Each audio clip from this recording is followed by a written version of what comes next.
Ebelstein was a city of cramped rooftops and winding alleys, and deep in its slums lived a shabby old man everyone called the Boastful Old Man. He was only capable of using one-star magic, yet he strutted through the streets as if he stood above all others, lifting a hand to flash crude blue light while loudly declaring that he was an archmage. His temper was notoriously bad. Children barely needed to play a harmless prank before he would erupt in fury, shouting and raging the moment his patience snapped. Even so, Derek learned magic from that old man. There was no grand destiny behind it. The old man wanted a follower to listen to him, and Derek wanted knowledge. Night after night, beneath dark trees and beside a small fire, the old man would sit across from him, raising a finger as he lectured and hammered lessons into his head. The flames crackled between them as time passed quietly, seasons changing one by one. Bare branches and cold winds eventually gave way to fresh green leaves and warmer days, and watching slowly turned into practice. In a clearing, Derek knelt and focused on steadying his breath. He pressed his hands against the ground as a faint blue aura gathered around his body. Sweat slid down his face as the flow inside him finally began to move the way the old man had described. The old man stared in disbelief, his eyes widening, and he says that Derek has grasped the flow of mana before trailing off, as if what he was seeing made no sense to him. The pressure grew heavier. Derek's vision sharpened, his red eyes reflecting the swirling blue surge as mana screamed at the edge of control. He forced it into shape, pushing it outward. Energy burst from his hands in a violent arc, becoming a blazing blue strike that ripped through the air. The light slammed into a nearby surface with a sharp impact, scattering sparks and dust as it carved in with overwhelming force. Behind him, the old man froze, utterly stunned by what he had just witnessed. And so, while doing endless chores for the old man and enduring his constant demands, Derek continued training. In just 1 year, he became a one-star mage. At night, the old man would drink and speak as though the world had already decided everyone's limits. He says that beyond the northern walls of Ebelstein, noble children reach 3-star levels before their coming-of-age ceremonies. He says that someone lowborn like Derek, with common blood, could train for an entire lifetime and still never reach that height. He warns him not to grow arrogant and insists that Derek's pitiful talent would hit a wall at 2-star, forcing him to give up. The old man never tired of preaching about bloodlines.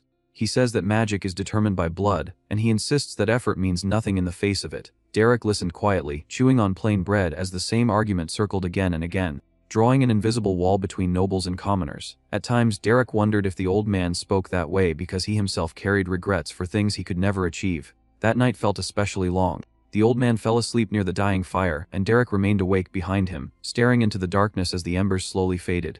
Rain poured down in heavy sheets, drumming over everything until the world turned cold and gray. When he returned the next day, the old man was dead. The body lay sprawled in the rain, covered in bruises from a brutal beating. Derek stood over him as water soaked his hair and sleeves, assuming at first that the old man had picked a fight and been beaten somewhere. Later, he learned the truth. Guards had beaten him after catching him trying to steal a 2-star magic book from a warehouse. Derek kept wondering why an old man who constantly spoke of limits and bloodlines would do such a thing. No one had an answer. The boastful old man had always drilled the idea of bloodlines into Derek until it felt carved into his bones. Yet Derek could never be of noble blood.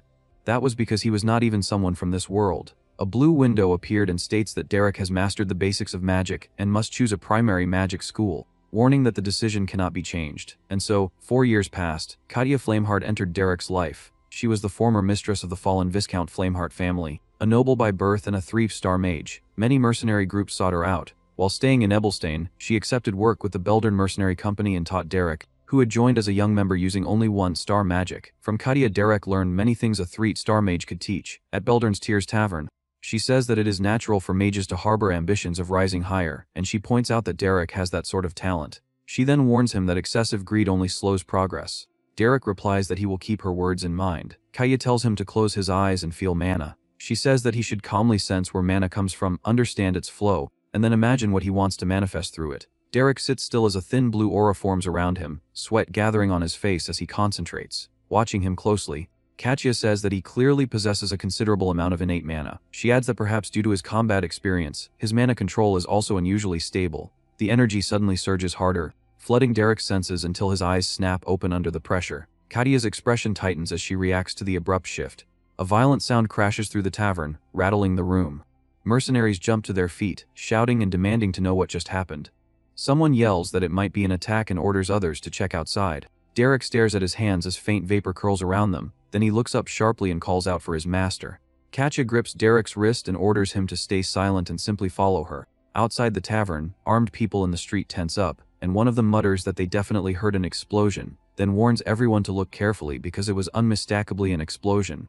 Katya leads Derek through the narrow alleyway toward the orange glow ahead, and Derek calls for his master, uneasy. Katya turns back with a hard look and tells Derek to listen carefully to what she is about to say. Derek answers that he understands. Katya explains that nobles are extremely sensitive about their privileges, and she says that magic is the greatest privilege of all. She adds that innate power is treated like a blessing, but only when it belongs to nobles. She says that it is very rare for commoners to reach the 3-star level, and when it happens, it is usually because they devoted their entire lives to magic. Katya then points out what Derek just used and states that it is a 2-star illusion spell called Auditory Hallucination. Derek stays still, sweat beading as he absorbs her words. A notice flashes and Derek's vision access to 2-star magic is unlocked. 2-star magic Auditory Hallucination is acquired. Derek recalls that because of that moment, at age 14 he became a 2-star mage. Afterward, Katya keeps taking him along and teaches him various spells, and sometimes she also tells him stories about the high society she once moved through in her noble days. Time passes like that for a year, until Katya finally has to leave. The Count Elvester family had appointed Katya as a private tutor. The family stood under Margrave Elvester, a figure even the Grand Duke of the capital could not treat lightly, making the offer impossible to refuse. Becoming a magic instructor for a noble house of that standing was a tremendous opportunity. Before she left, Katya gave Derek a 2-star magic book as a gift. A blue window appears and states that he has acquired a magic list. It records combat magic as Mana Arrow Full Power and Manifestation Fireball, Conversion Magic as Light Creation, Illusion Magic as Sound Barrier and Auditory Hallucination, Summoning Magic as Guide Fairy, and Detection Magic as Direction Sense. Derek sits alone, the book resting in his hands, his head lowered as he continues studying and engraving its contents into his body. Another year passed, and Derek taught himself 2 additional 2-star spells. At just 16, he tells himself that he has no intention of stopping at this point. Back at Beldurn's Tears Tavern, a broad-shouldered man leans over the counter toward him and says that they finally have a proper job after a long dry spell. Derek asks what kind of job it is. The man grins and says that the request comes from none other than the Grand Duke Duplin family. Then he demands to know if Derek understands what that means. Derek repeats the name in disbelief and asks why such a family would approach them. The man snaps that this detail is what truly matters, then shouts that it is Duplain, the sort of family that spends gold like water. He says that if they establish a connection through this job, it could open many doors with them in the future. Derek presses for more information and asks what the request actually involves. The man says that it is nothing special, only hunting down a few monsters near the outskirts of the Grand Duchy. Derek asks if that is really all there is to it. The man insists that it is, adding that noble lords do not lie about such matters. Derek frowns, rubs his chin and sighs that something feels off, questioning why a family as powerful as Duplain would rely on mercenaries to deal with monsters. Derek stands and says that he will not take the job, telling the man to find someone else. The man lunges after him and yells for him to wait. Derek repeats that he should call another person, reminding him that he avoids suspicious work. The man snaps back that if that is the case, he will do it himself, but then he shouts that they need a mage, complaining that mages are rare in mercenary companies these days. He points straight at Derek and says that Derek is the only one suitable, which is why he is being asked. Derek lowers his gaze and says that he does not understand why a mage is necessary just to hunt a few monsters, adding that he would rather not get involved without reason. The man barks again and thrusts out a single gold coin, shouting that it is 1 Adel gold coin, then quickly clarifies that it is not the full payment, but merely the down payment. The coin rests in Derek's palm as his expression hardens. Soon after, a group arrives, an older man wearing a monocle with a neatly groomed mustache, a well-dressed woman at his side, and a hooded woman whose face remains hidden in shadow. The broad man gestures toward them and tells Derek to greet them, saying that these are his clients. The mustached man studies Derek and says that this will not do. He scoffs that Derek is a child who has not even undergone a coming-of-age ceremony. He says that he had expectations after hearing Derek distinguished himself in the Dawn War, but clicks his tongue and complains that sending such a young boy on this request is unacceptable. The broad man waves his hands frantically and argues with urgency, insisting that Derek is the real deal and claiming that he is the most capable mage he knows.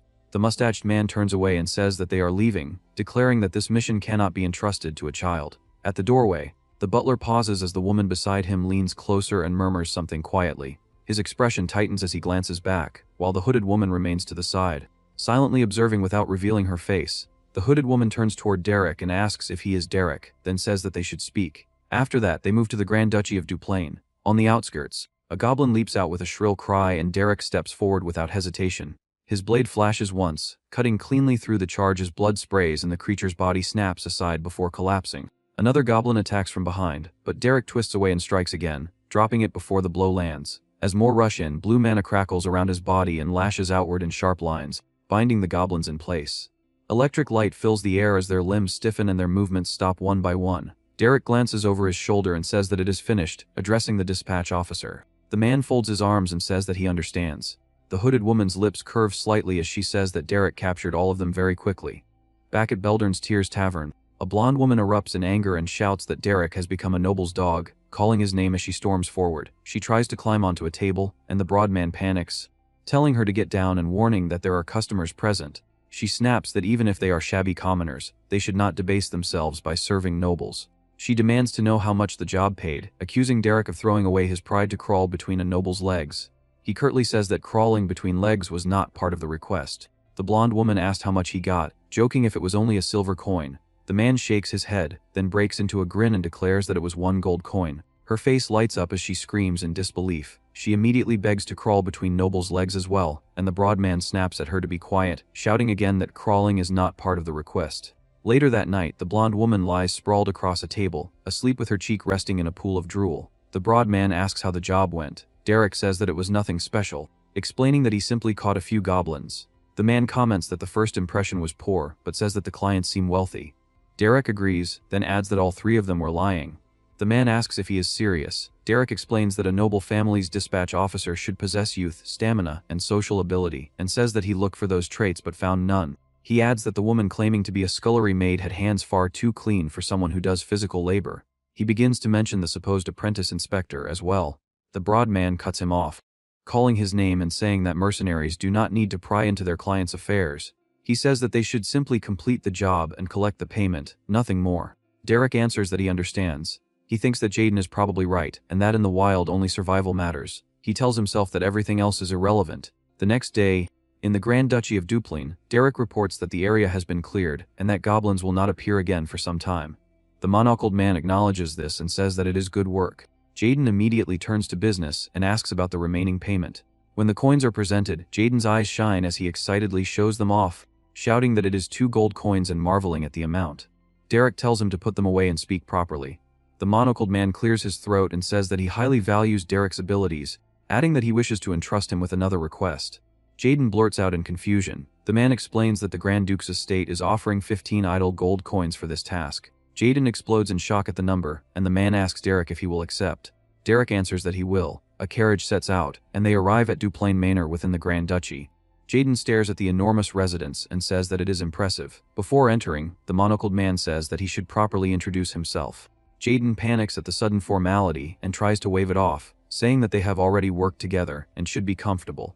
The man states that his name is Delon, and that he serves as the chief steward of the Grand Duke's estate, then apologizes for concealing his identity due to the nature of his duties. Jaden falters, overwhelmed by how distinguished their clients are. A woman steps forward and says that she is Katerina, the head maid of the Grand Duke's estate.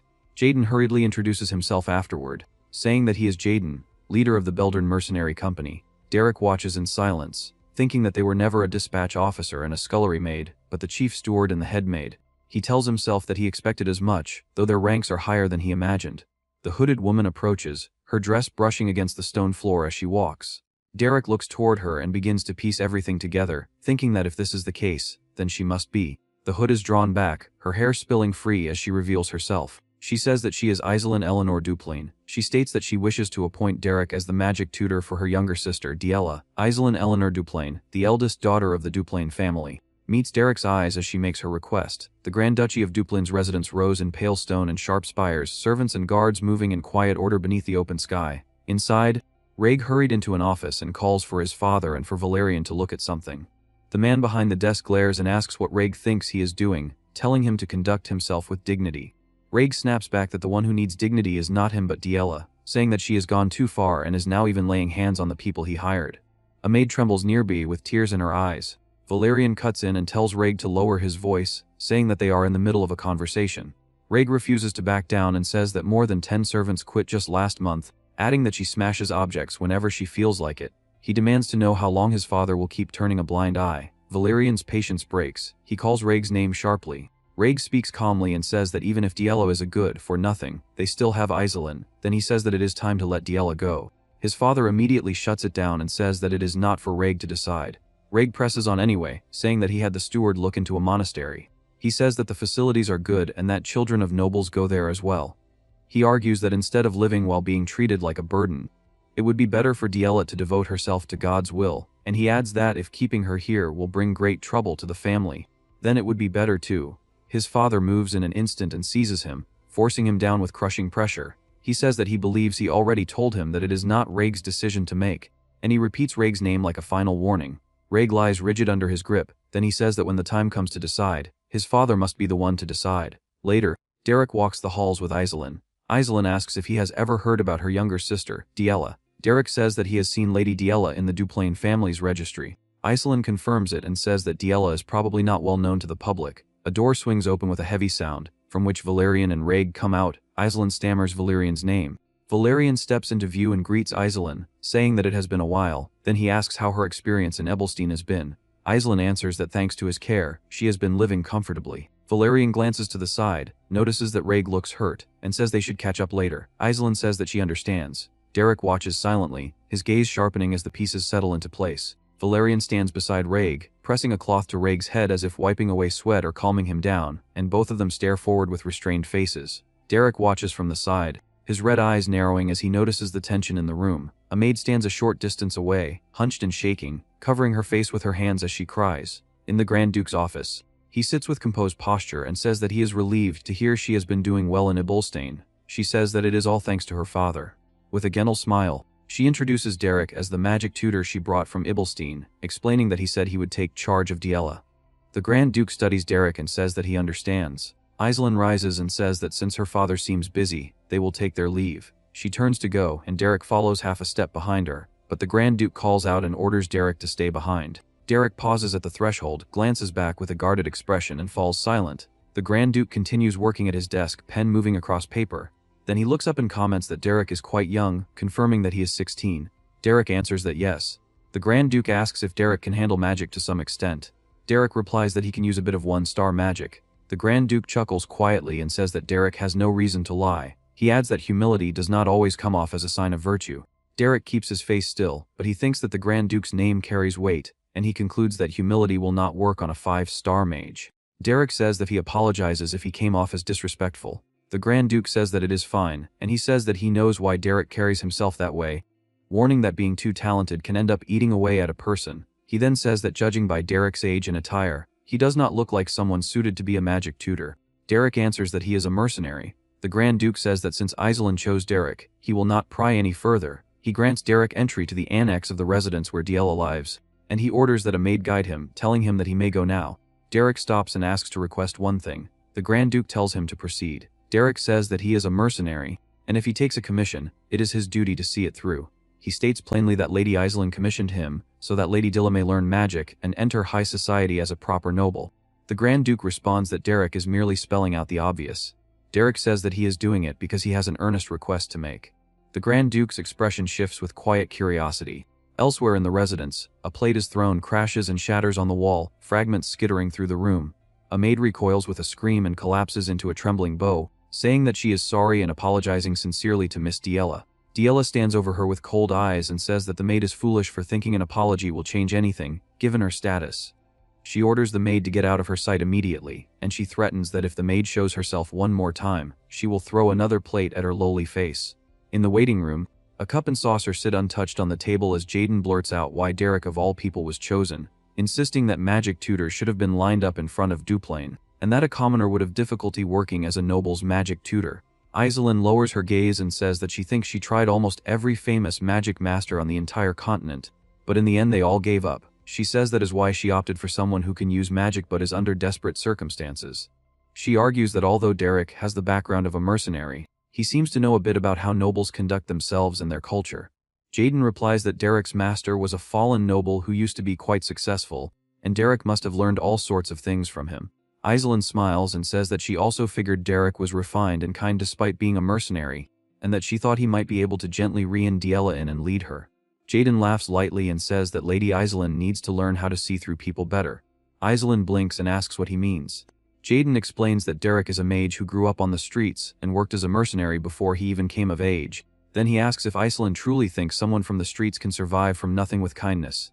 Iselin's expression tightens, but she stays silent. After that, Dellen and the maid escort Derek down the corridor. Derek walks ahead with a calm face and lowered gaze, stopping at a tall door. He raises a gloved hand, hesitates for a brief beat, then knocks. He listens, then reaches for the handle and opens the door. Derek steps inside and greets the person within, introducing himself as Derek and asking to be excused for a moment. A girl sits in a chair near the bright window and tells him to come closer.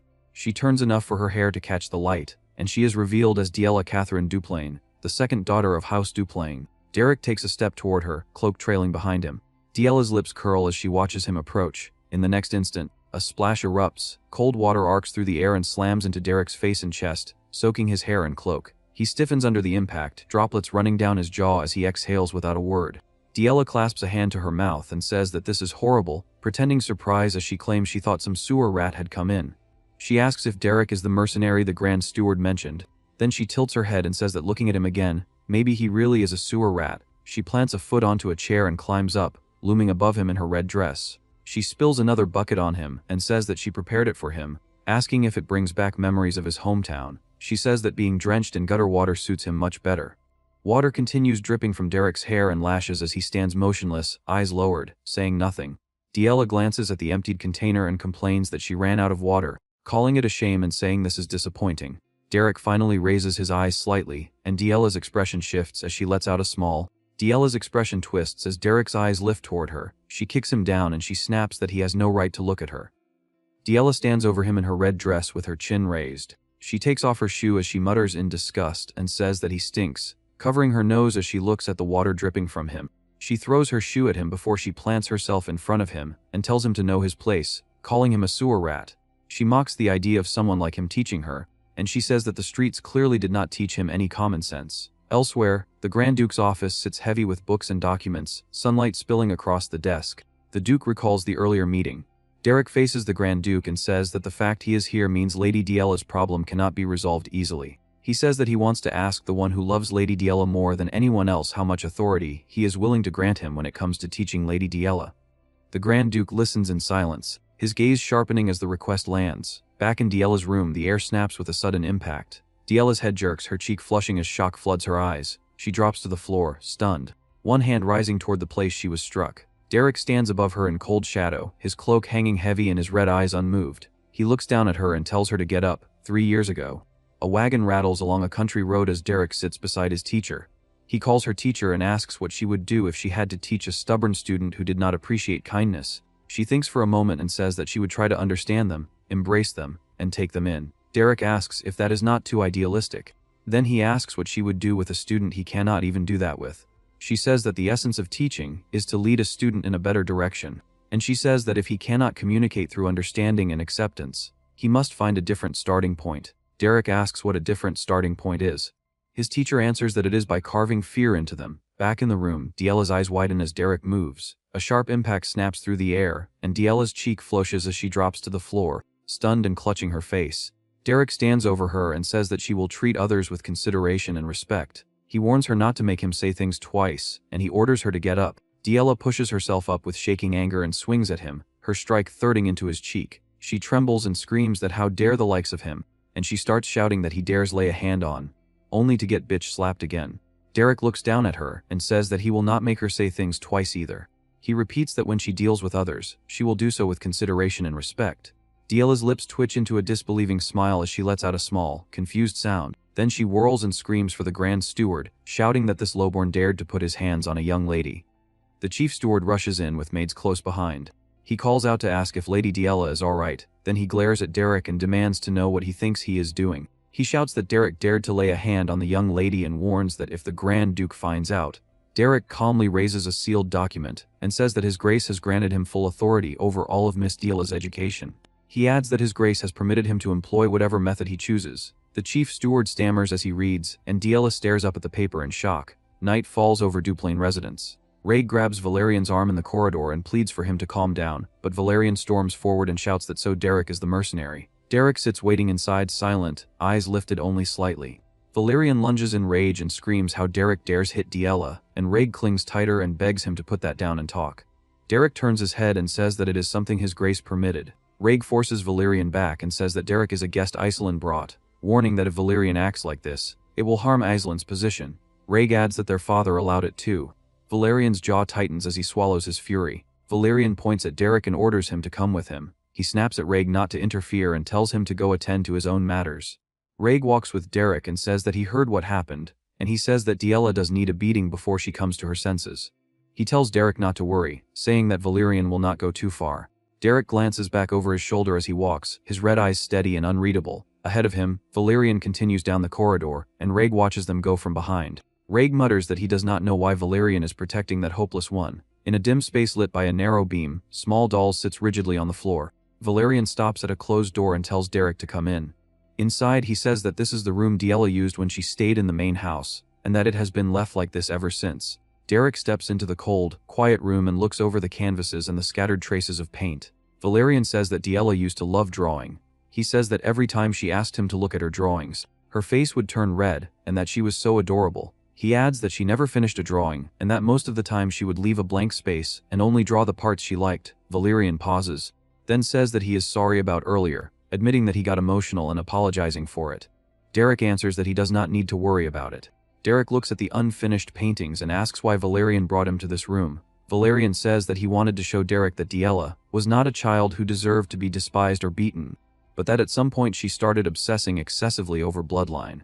He says that in the end she was driven out of the main house and locked away in the annex. He cannot even guess what turned her into that.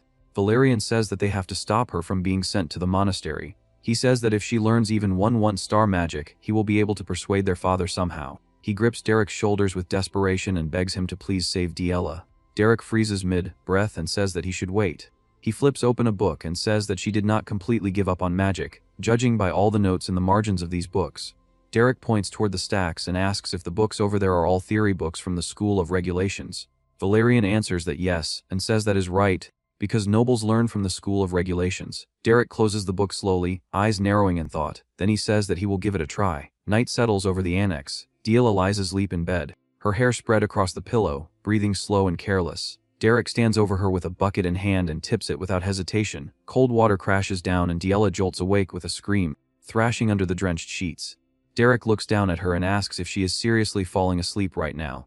Diella gasps, blinking through the shock, and chokes out what is happening, then demands to know if he is out of his mind. Derek grabs hold of her and says that she needs to come with him for a moment, because there is somewhere they need to go. Diella fights against his grip and screams for him to let go, shouting that he has no right to touch her and demanding to know if he is crazy. Diella screams that it hurts and orders Derek to let go, insisting that she is not going with him. In the hallway, Maids watch as she shouts at Derek to stop, calling him a lowborn and demanding to know what he thinks he is doing. Under the cold moonlight outside, Derek keeps moving without slowing, pulling Diella along as her nightgown drags through the grass. She stumbles and he yanks her forward again until she is forced down hard, crying out as she hits the ground. Diella glares up through tears and rage, demanding to know what he thinks doing this will change. She snaps that he should wake up from his dream, and asks who he thinks he is to dare teach her. Derek cuts in and asks if she does not even want to listen, saying that he has an interesting fact. Diella freezes, confused, and hesitates. Derek says that honestly he has no intention of teaching her magic. He adds that he simply likes beating up stuck-up nobles.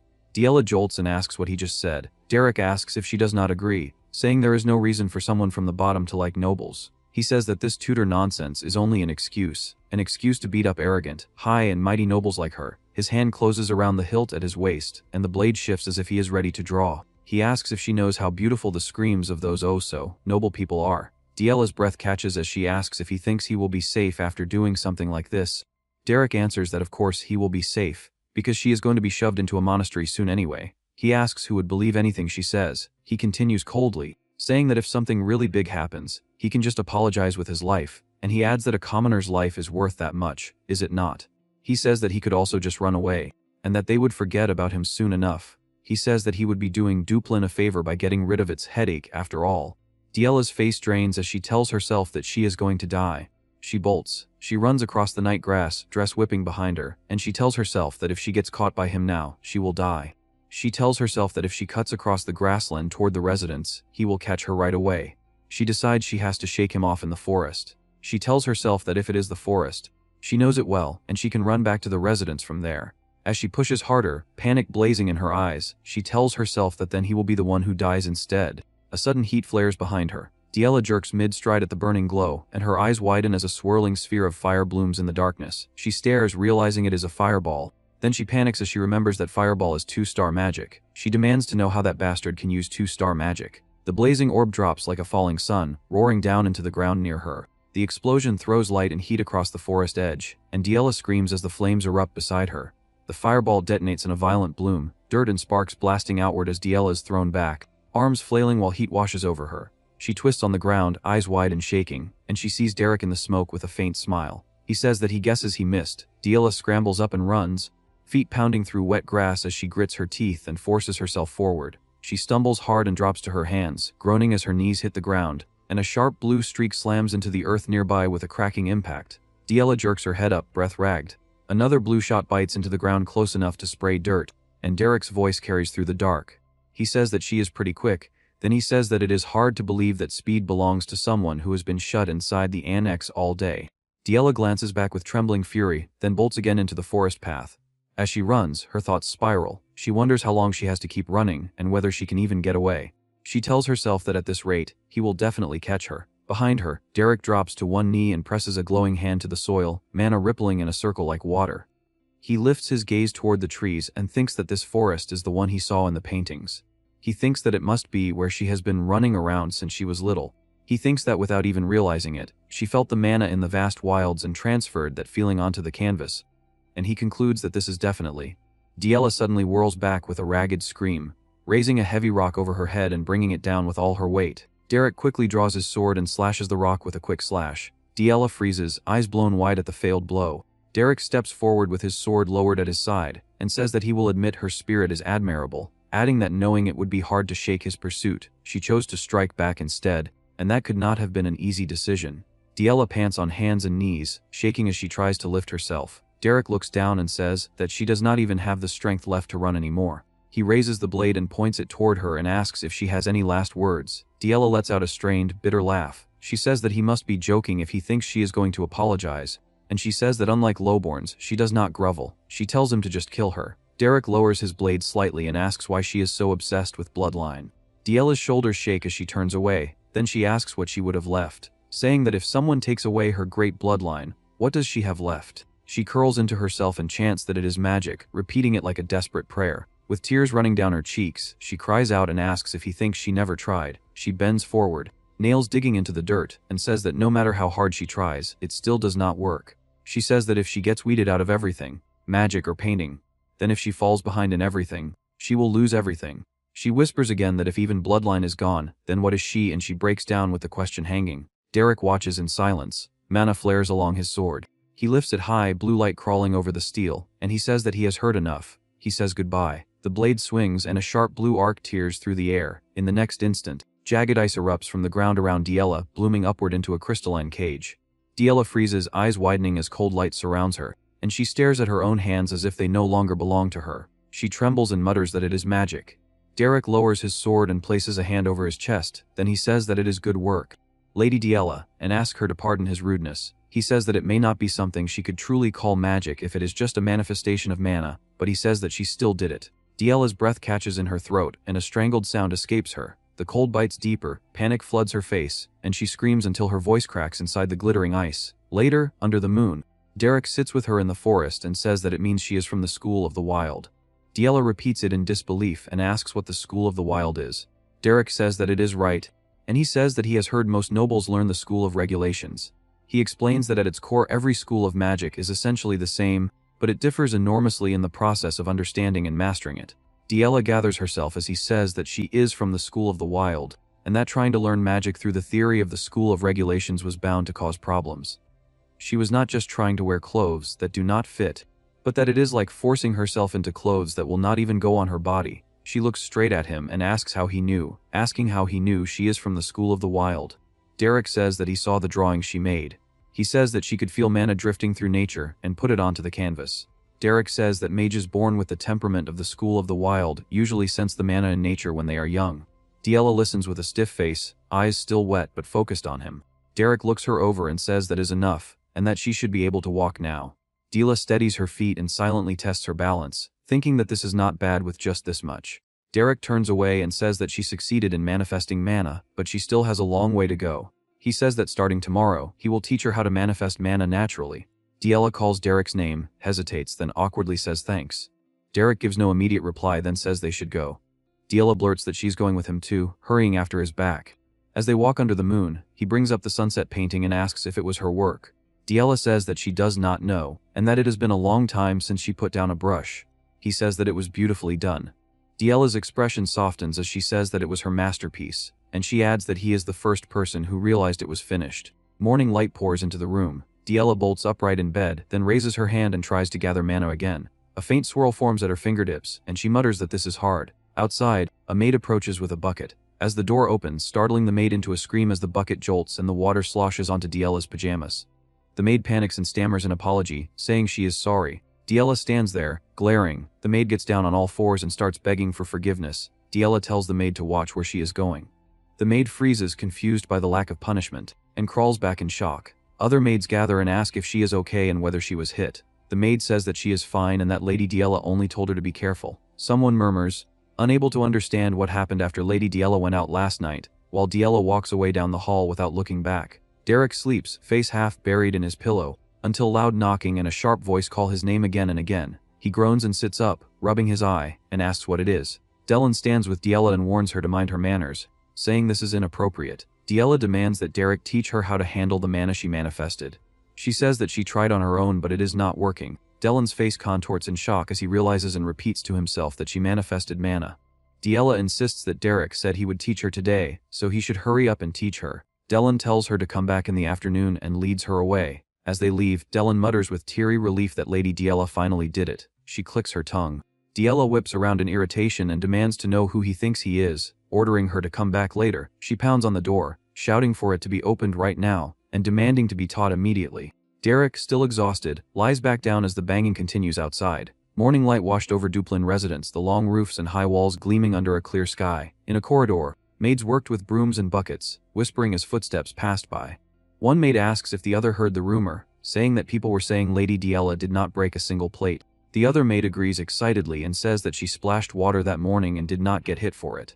The first maid leans closer and adds that they were also saying Lady Diela manifested magic, and the other maid gasps and asks if that is serious. A sharp set of steps stops near them. Raig turns, his face tightening, and he asks what they just said. Not long after, the Grand Duke sits behind his desk, pen moving as papers pile neatly nearby. Raig and Valerian sit across from him, the air heavy with restraint. The Grand Duke repeats the report with a measured tone, asking if Diela manifested magic. Valerian answers that yes and says that he asked the head butler and the servants repeatedly. The Grand Duke calls it a relief. Raig does not relax.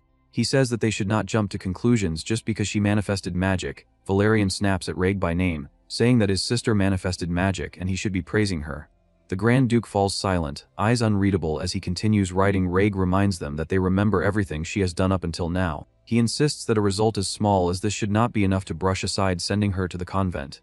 The Dyke stays silent, thoughts unknown. Later, sunlight spills through Diela's window, dust motes drifting in the bright air. Diela sits on her bed in her red dress, knees pulled in and arms wrapped tight around them. Derek stands nearby with a flat expression and asks if she is sulking. Diela answers that she is not sulking, and says that she is angry. Derek says that even if she acts spiteful like that, it will not change anything. Diela repeats that she is not being spiteful, and insists again that she is angry. Derek says that even if she keeps pouting, there is nothing they can do, adding that there is an order to everything. Diela whips around, face red with fury, and shouts that she is not pouting and that she said she is angry. Derek stares at her in silence. Diela grinds her teeth, then forces the words out and says that fine, they can say she is pouting. Derek tilts his head slightly, confused by the sudden shift. He drags a chair and sits with a book in hand, warning that just because she manifested magic does not mean she can go around using it, or it will backfire. He says that he is saying it because he has been through it. He adds that rest is just as important as learning, and tells her that she has rested enough, so now she needs to study. Diela folds her arms and scoffs, saying that of course the stuffy magic teacher would say that, and she sarcastically announces that the stiff lecture has begun. The room darkens under Derek's gaze, his red eyes sharpening as pressure seems to fill the air. He asks if he should teach her in a way that is not stuffy. The memory of last night's fireball flashes in Diela's eyes, and she flinches hard. She hastily backs down, huffing that she will forget it. Derek lets the tension drop and raises his hand, calm again. He says that today they will practice magic manifestation. He explains that once she can freely use magic manifestation, she will be able to learn one-star magic before long. He says that the School of the Wild has no rigid system, so it is ideal for self-study, and that it pursues far more freedom than the School of Regulations. Then he adds honestly that she actually suits the School of the Wild quite well. Diela's scowl falters. She stares at him with a guarded frown and asks what he is talking about. Derek looks Diella in the eyes and says that it is exactly what it sounds like. He says that her free, spirited nature has good compatibility with the school of the wild. He adds that on top of that, she was born with Duplin blood, so she is overflowing with talent. Diella's eyes widen and she stammers, asking if he is saying she is talented. Derek confirms it and says that if she can conjure up an ice wall the instant she manifests, then she is certainly overflowing with talent. Diella's face lights up in shock and she asks if that means she is some kind of genius. Derek says that having talent and being a genius are clearly different things. Diella snaps back that they are the same thing. Derek tells her they are different, and she huffs, then says fine and sarcastically calls herself amazing before asking what is next. Outside, Reg hears their talk drifting through the garden and clicks his tongue in irritation. The next day, Diella rushes to Derek and says that she can do magic manifestation now, but she cannot get the direction right. She demands that he look, holding up swirling mana. The day after, she says that she tried imbuing it with cold, but something feels off. Derek sits at the table with spellbooks open, spoon in hand, and listens while reading. Another day later, she chases him through the hall again and says that she can feel the magic, but the sensation is weird. Derek keeps walking without looking up, still absorbed in his notes. Next day, at sunset outside near a tree, Diella storms up yet again, calling Derek's name and demanding to know what he is doing there. She scolds him and says she told him to stay near the annex. She asks if her father lent him those spellbooks so he could slack off, and he says yes, he lent them to him for that purpose. Diella glares, then grabs his sleeve and says she succeeded at letting the magic flow out like he said, so he should hurry up and check it. Later, Valerian stands in a bright room with his hands behind his back when the door opens and Derek asks if he called for him. Valerian tells him to take a seat so they can talk, then asks how Diella has been lately. Derek says that she has made quite a bit of progress, but learning 1-star magic will likely take a bit more time. Valerian says that he understands. He says that his mother, who went to a social gathering, will probably return sometime next week, and he warns Derek in advance that she is not someone he can take lightly. He says the people in the estate are fine, but that nobles by nature do not like commoners holding key positions, and he asks if Derek knows that too. Derek says that he will keep it in mind and asks if that is why Valerian called him. Valerian pauses, then says that he is the next head of House Duplin, and that means it is a position where he embraces and includes the members of their house. He says that to do that, he must be sincere with every member, but that it is really difficult because a person's heart can be so deep and profound. He says that it would be nice if everyone's thoughts and values were the same, but that is not the reality. Derek asks what Valerian is trying to say. Valerian admits that Diella will not play with him. He says that he still vividly remembers how she used to welcome him with a smile when they were little, and he asks where he would find another angel like that in the world. He then asks Derek if there is some kind of way, a way to win Diella's favor. Derek asks why Valerian is asking him that. Valerian replies that is because he is the only one Diella follows around. Outside somewhere in the estate, Diella shouts for Derek again, demanding to know where he went as she searches.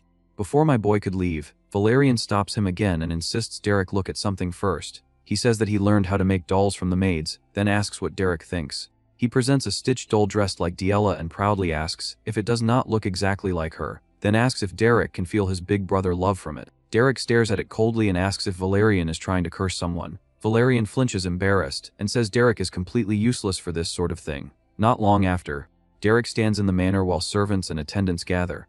A refined woman approaches with a practiced smile and says she has heard a lot about him, and that they found a very capable magic teacher. She introduces herself as Morella Dibel Duplin. She says that if it would not be an inconvenience, she would like to send him a gift from her territory. Derek answers that he is not affiliated with any house. Morella asks what he means. Derek says that he is a commoner. Morella recoils, eyes widening, repeating in disbelief that he is a commoner. 1 week earlier, a carriage had arrived at the Grand Duke's residence. Aceline told Derek that she was glad they brought him there. She said that as Diella's older sister she wanted to stay by Diella's side longer, but she had a lot to take care of in Ebelstein, so she was leaving Diella to him. Derek answered that he understood. Jaden later clapped Derek heavily and teased that trusting him with her sister sounded lifeless, then told him to wrap things up quickly and come back, warning that if Pelline found out, she would make a huge fuss again. He said he was counting on Derek. As Derek stood near the carriage, Aceline suddenly covered her mouth and said she completely forgot. Jaden asked what she meant. Aceline said her mother would be returning next week, and she forgot to give Derek a heads up. Jaden asked if that was something he needed a heads up about. Aceline hesitated and, in her thoughts, admitted her mother was a little hard to describe, like a god of anger. Back in the present, the doors to the Grand Duke's office opened with a heavy presence. Morella strode in and demanded to know why a commoner was Diella's teacher and what that was all about. The Grand Duke calmly said that he could hear just fine, so she should lower her voice. Morella snapped that lowering her voice was not the problem, and insisted that it was Diella, their beloved youngest daughter. The Grand Duke addressed Morella by name and said that, as she knew, he did not exactly like appointing commoners to positions. But every teacher with a good bloodline threw up their hands and gave up. She demanded to know how he could take in someone who used to roll around in the mercenary world. The Grand Duke stated that finding a decent magic teacher was not easy, and added that Derek was recommended by Iceline. Morella bristled and insisted that even so, there had to be a certain standard. Morella says that they have her younger brother, Flam. She says Flam was busy last time, but it is different now because Diella manifested magic too, so if Flam comes and teaches her. The Grand Duke cuts her off and says she wants to pull the person managing the territory and turn him into a private teacher. He asks if she thinks running Ebelstein will work if they handle it that haphazardly. Morella counters by shouting about Ibelstein's social circle and demands if he thinks that circle runs haphazardly too, then declares that it is a war zone there as well. She points out that socially, a teacher matters more than anything. She rages that Derek is a commoner with no family name, and demands if they want Diella to become a laughingstock when she debuts in high society. Valerian steps in and places a hand to calm her, saying that Mother should calm down for a moment. He says she did not come here just to fight with Father, did she? Morella jerks away and orders Valerian to step aside, saying this is not something they can let slide. A voice cuts in, saying that in the end, the question is whether the commoner mage has the qualities to be Diella's teacher, and he asks his mother if that is not right. Raig moves forward with cold composure and says that a commoner becoming a noble's magic teacher is not a normal situation. He then adds that if the commoner truly has the necessary qualities, he does not think it will be a major problem. He says that he will test the qualities of the man called Derek, and begins to propose defeating him in a magic spar. The Grand Duke cuts him off with a single word and says enough. He states that Derek is the real deal as a mage. Raig falls silent, then pivots and asks what about testing Diella. He argues that if Derek is such an excellent teacher, then Diella, who received his instruction, must have achieved excellent results as well. He says he will personally spar with Diella and verify her results. As they exit the office, Valerian calls Raig's name sharply and demands what on earth he is thinking by suggesting a magic spar. Raig does not soften. He asks if Valerian truly believes Diella has turned over a new leaf, and whether he has forgotten what she has done. Valerian insists that even so, she is their only sister, and they need to hold her close and protect her. Raig scoffs at the mention of blood and says that blood is what has been trying to bring their house down. He says that if she debuts in high society like this, it really will be the end of them. Valerian stares and asks if that is truly how Raig feels. Raig answers that Diella was the first one to cross the line, and says the best thing for Diella is to be kept shut away in the annex. Early the next morning, a bird flutters outside the window as Diella storms into Derek's room, shouting his name. Derek looks up from an open spellbook and asks what it is so early in the morning. Diella slams down the spar notice and says that if she loses this magic spar, he is fired. Derek replies that he heard. He adds that young Master Raig is already a seasoned 1-star mage, so it will probably be difficult to win. Diella explodes and demands if that is all he has to say, shouting again that he is going to get fired.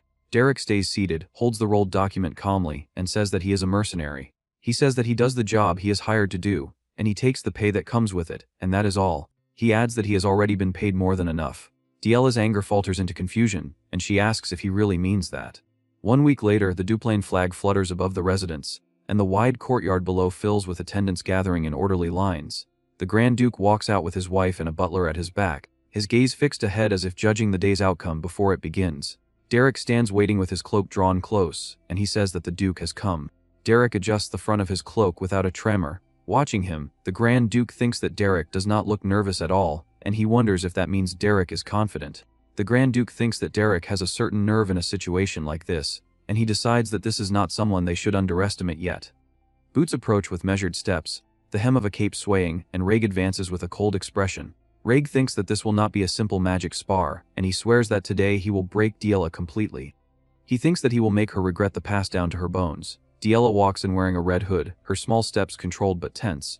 She recalls last week when she looks up at Derek and asks if he really means what he said, that he does not care what happens as long as he gets paid. Derek answers that she has probably noticed too, but her magic growth has already gotten on track. He says that she cannot use 1-star magic right away, but it will not take that long. He adds that the reason is simple: she was born with Duplain blood. Diella flinches at the mention of blood and demands to know why he is suddenly saying that. Derek asks if he did not tell her before. Then he brings up the School of the Wild and says that it is a school that focuses on self-study rather than passing things down. Diella bursts out, demanding to know why he is saying that kind of thing right now, her voice cracking with frustration. Her eyes tremble, and she forces herself to speak anyway. She says that she knows she is not that great of a student, but she still wants to keep learning magic from him. She says that she does not want anyone else as her teacher. Derek stays silent for a moment, his back half turned, the wind tugging at his cloak. Then he tells her in advance that he does not know the etiquette or rules for nobles' magic spars, and he admits that he has never done one. He says that even so, he can teach her how to win in a fight, and he asks if she wants to win. A dark memory resurges around her, murmurs coil through the crowd like smoke. People whisper that it looks like Lady Diella does not have any magic after all, and they sneer that even that famous teacher gave up on her. Someone wonders how something like her could come out of Duplain, and another mutters that Duplain's past its prime, and that is all. Several voices complain that the little thing only knows how to cause trouble, and they speculate that the Grand Duke must have a lot on his mind. Others say that at least there is Lady Eislein, and one voice spits that his child is the one who will bring him down. Someone finishes by saying that it is better not to give birth to something like that. Diella hears it all anyway, tears cling to her lashes, but her stare hardens as she looks Derek in the eyes. She answers that he should make her win. Back to the present, Diella steps forward. Diella did not come there as Raig's younger sister, much less as the youngest of House Duplain. She stood there only as Derek's student, and a mage. The Duplain crest flutters over the estate. Lady Diella steps forward in a red hooded cloak, facing Raig with sharp green eyes. The butler clears his throat and says that they will be applying the sparring rules used by the high-rank mages of the Ibelstein Kelbrum Salon. He adds that whichever side triggers General Pelham's protective magic circle first will be declared the loser. Raig sets his jaw and says that they should begin. Derek watches quietly and thinks about the pendant accessory, the General Pelham's protective magic circle, recognizing it as a safeguard that activates right before the wearer would take major damage, nullifying the opponent's spell. He thinks that this is how nobles fight, wasting expensive accessories on something as trivial as a spar, and he notes that the duration is 10 minutes, judging from the mood that Raig plans to end it sooner than that. Raig raises his hand and chants, green rings of mana spiraling outward like slicing wind. Even as the pressure rolls across the terrace, he thinks that he has to send Diella back to the annex. Diella's cloak whips in the turbulence. She stands calmly until the attack reaches her before dodging to the side, and she starts running. Raig's eyes harden as he watches her evade and he bristles, thinking that she has nerve. He swings his arm again, sending another surge to crush through, but Diella keeps moving, bracing and redirecting with raw, straightforward one-star magic. Derek studies her form and thinks that she handles one-star magic with ease, but that she is still a complete beginner in real combat. He realizes that she is forcing the trajectory, just to make her attacks and blocks connect, and he warns himself that she will burn through mana fast if she keeps doing it. She plants her feet and forces her mana forward, throwing up a towering wall of ice. The green current slams into it and she darts aside, narrowly slipping through the gaps in the swirling flow as the wind magic curves after her. Raig stares at the ice wall and judges it as nothing more than manifested power, not a real star-rank technique. He thinks that she cannot block his magic with a trick, then decides he will break through with firepower. He glares and challenges her to try blocking what comes next, gathering multiple green spell lights that whirl and swell like concentrated storms. As the pressure builds, Diella's breathing turns ragged, but she remembers Derek's earlier words and the way he drilled them into her. That mercenaries fight differently from nobles, that they do not treat fair play as a virtue, that their only focus is victory. She recalls him warning that this is far from a typical noble duel, that even winning can earn criticism, but that she can still choose an ending where she wins. She remembers him asking if she is really fine with that. Diella clenches her shaking hands, lifts her chin, and answers that she is, without hesitation. Diella stands in her red hood and fixes her blue eyes forward.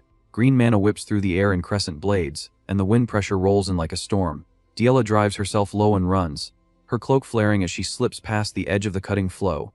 The green arc carves into the floor with a violent hiss, gouging the boards and throwing splinters up where she was a moment ago.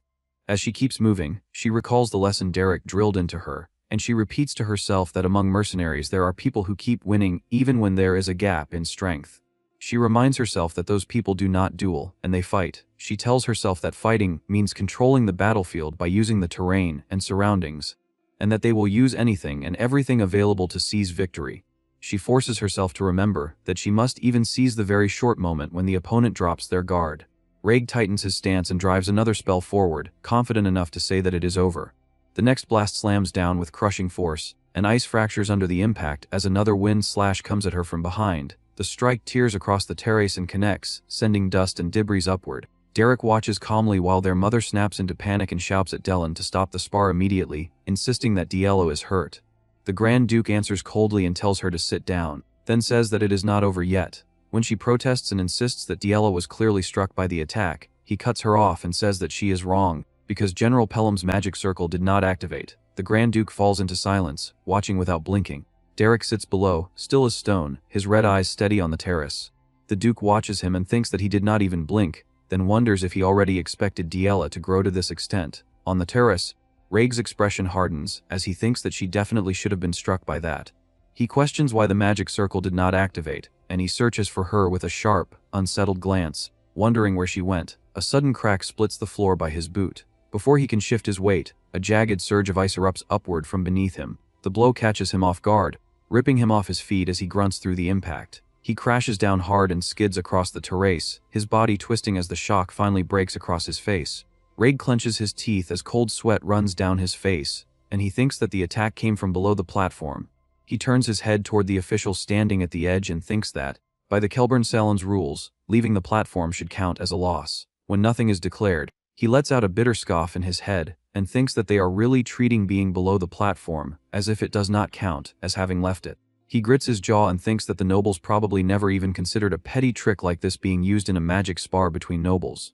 He strides across the fractured boards, then slows as he reaches a broken section and peers down. At the same instant, a sharp surge of ice erupts upward with a violent roar, forcing him to recoil as jagged blue spires spear through the air around him and splinters scatter across the terrace. He lands in a wide stance between the rising shards, cloak snapping in the wind, and his eyes dart across the battlefield.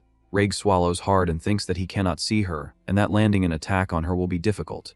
He immediately follows that with the realization that all she needs to do is land a single blow on him. He tightens his expression and thinks that this spar has no trace of noble etiquette at all, then calls out for Diella as he scans the floor again. His gaze drops to a gaping hole torn into the platform, and he leans toward it. Below, Diella crouches in the cavity amid dust and debris, her red hood framing a face that stays eerily calm as she looks up at him. Her eyes burn with a steady, controlled intensity, and Raig's breath catches as recognition hits him.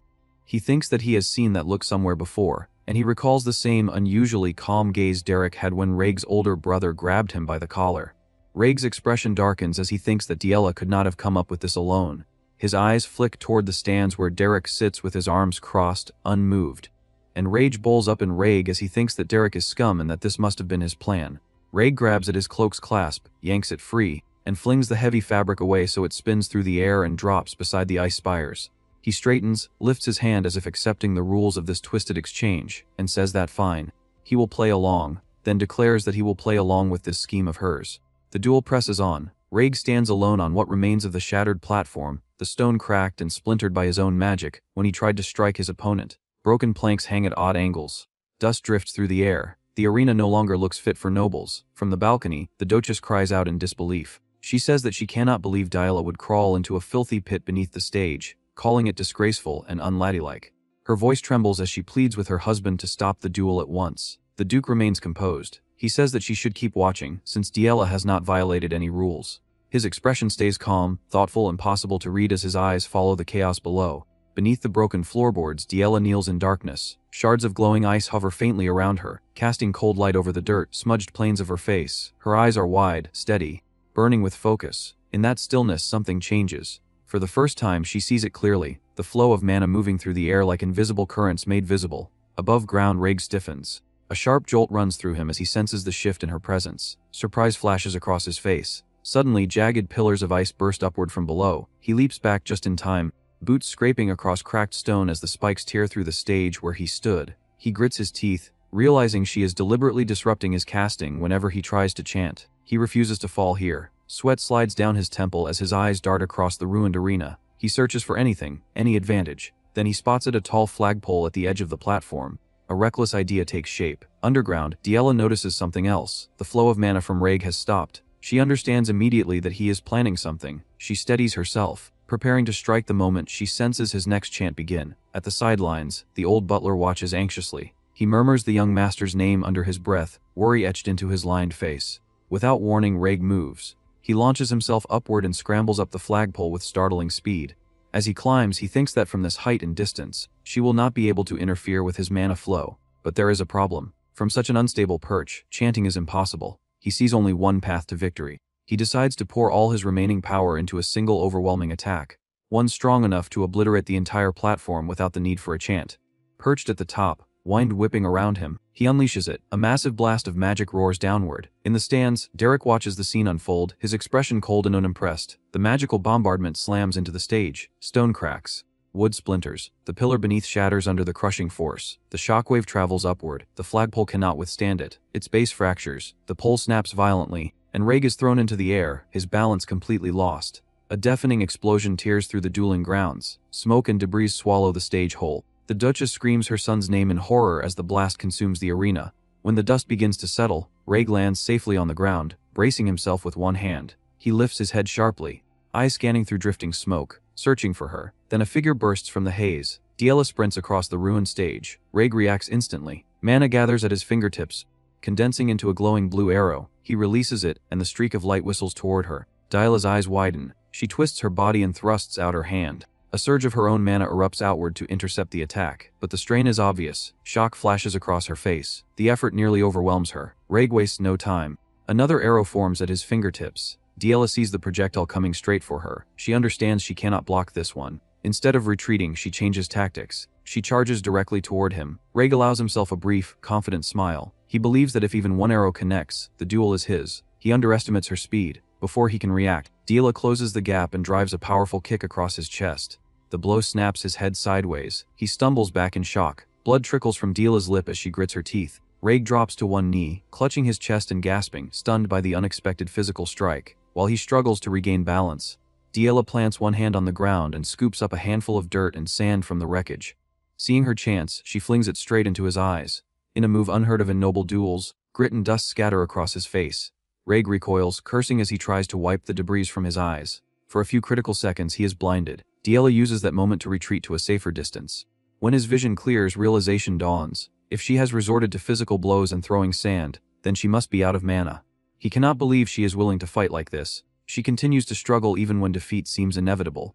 As he rises slowly to his feet, understanding settles over him. This duel was never just about winning for her, it was about proving her worth. A new resolve forms in his eyes. He decides that he will honor her determination. He will meet her not as a superior mage, but as her brother, and he will give everything he has. The sun shines over the ruined courtyard, casting long shadows across broken stone. Diela stands across from him exhausted. She clutches her head. Her eyes burn with frustration. She has reached her limit. A drop of blood slides down her chin. Her thoughts drift back to a memory from long ago. A voice echoes in her mind, telling her to think of magic as painting with a brush. The memory unfolds. Mana is the paint, the voice explains. The spell is the brush. You do not force it. You gather the paint scattered around you and use it to create a picture. Under a quiet, star-filled sky, Derek demonstrates. Blue mana swirls gracefully at his command. He turns to her and says that this act of creation is magic. The younger Diela looks up at him, and his words open a new world before her. The peaceful memory of that night under the stars fills her with renewed purpose. Back in the present, Diela closes her eyes. A faint smile touches her lips. She recalls the lesson. Mana is the paint.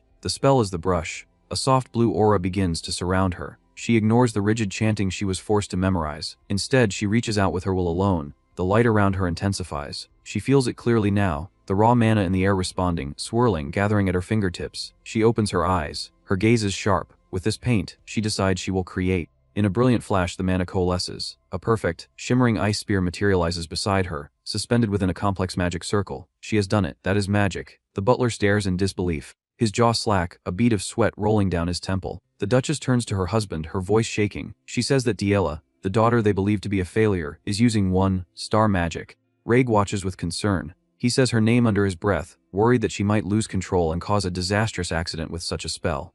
But Diela stands steady. Her hands do not tremble as she channels the immense power of the ice spear. Seeing the threat, Reg gathers his own mana without hesitation. He charges forward, convinced that the outcome will not change. Even with one-star magic, he believes he remains one step ahead. He is determined to strike before she can. Diela does not retreat. She meets his charge with unwavering eyes. Reg unleashes a volley of glowing magic arrows, aiming to overwhelm her before she releases her spear. Diela releases her ice spear. The two forces collide midair. Magic crashes against magic. A blinding explosion erupts, swallowing the dueling ground in pure, violent energy. The Duchess screams Diela's name, her face pale with terror. When the smoke begins to thin, something extraordinary appears at the center of the impact. A glowing sphere shimmering with controlled power. Having performed its role as an absurdly powerful shield, Reg exhales shakily, drained from the tremendous energy he has spent. Across from him, Diela breathes heavily. Bruised and battered, Derek watches, his intense gaze fixed on the aftermath of the battle, watching everything in silence. 1 year ago, chicks chirped beneath the trees, and birds fluttered past the manor windows in the soft morning light. The bearded duke arrived with several attendants. The butler stepped forward and said that a letter had come from House Belmiard that morning, likely regarding the recent incident. He asked how it should be handled. Through the window, the Duke saw Diella sitting alone in the light, staring ahead without expression, and he fell silent. The protective circle had activated. Derek lowered his eyes and Diella admitted to herself that he had lost. Diella's composure collapsed. She clutched her head and sobbed openly on the ruined boards. Her mother erupted again, calling the duel vulgar and filthy, about that so-called master and the disgraceful methods he had taught. A memory surfaced in the Duke's mind.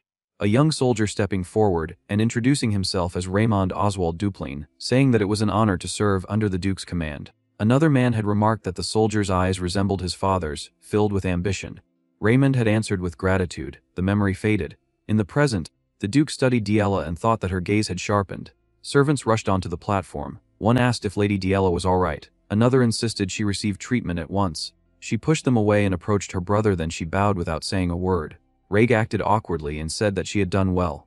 Diella remained hunched, wiping tears from her cheeks. Several maids gathered around her and offered to escort her inside. She pulled away and walked off despite their concern. In the quiet garden, Derek sat alone on a bench by the wall, his red eyes calm. Diella stopped before him, trembling. She said that she had lost and added that she was sorry. Derek looked up and said that it was all right. He added that he was fine as well and told her to overcome this frustration and grow stronger. Her restraint broke. She let out a raw scream that tore from her chest. A maid cried out in alarm. Her mother rushed in, shouting Diella's name. She dropped to her knees, seized her daughter's arms, and said that her poor child had suffered enough. Her mother pulled her into a tight embrace and said that everything was all right now. She urged her to receive treatment immediately. Diella, shaking and tear-streaked, said that she understood. The maids led her away. Her mother remained behind, wiping her eyes. Derek turned to leave. Diella's mother strode toward him and exploded in anger. She called him vulgar and demanded whether he understood what he had done. She said that teaching a 1-star spell was nothing impressive. Derek stayed silent. She slapped him and accused him of staining a noble lily with cheap tricks and forcing disgrace upon the Grand Ducal House's daughter. She insisted that he could never understand noble values and dignity. Diella's father approached and told her to look at the situation properly. He stated that what happened was not even a true magic duel. When she continued to protest, he fixed her with a sharp slap and asked whether she truly did not see who was behaving most disgracefully. She recoiled and asked why, insisting that Derek was only a commoner. The Duke answered coldly that even if he was a commoner, he was their daughter's teacher, and he asked what kind of parent would treat a teacher that way. The white-haired boy lowered his head in silence.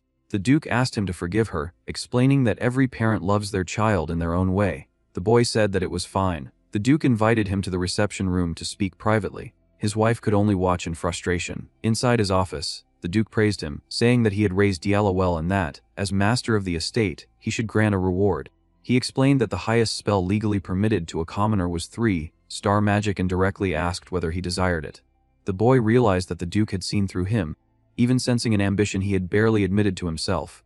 He thought that opportunities must be seized when they appear. He answered that he wanted it. The Duke acknowledged this and said that although he had taught Diella 1-star spell effectively, that level was not enough for survival in Ebelstein's high society. Derek replies that there are many in Duplain who could guide Lady Diella. Now that she grasped the basics, she'll grow quickly. The Duke argues that what she needed was not merely an instructor, but a master. As ink drips from a pen onto parchment, the man continues, saying that the boy harbors an ambition a commoner is not even allowed to dream of. Derek notes that the Grand Duke has not spoken with him much. The Duke asks if he understands how insulting such ambition would feel to lofty nobles, which is why he chooses to overlook it this time.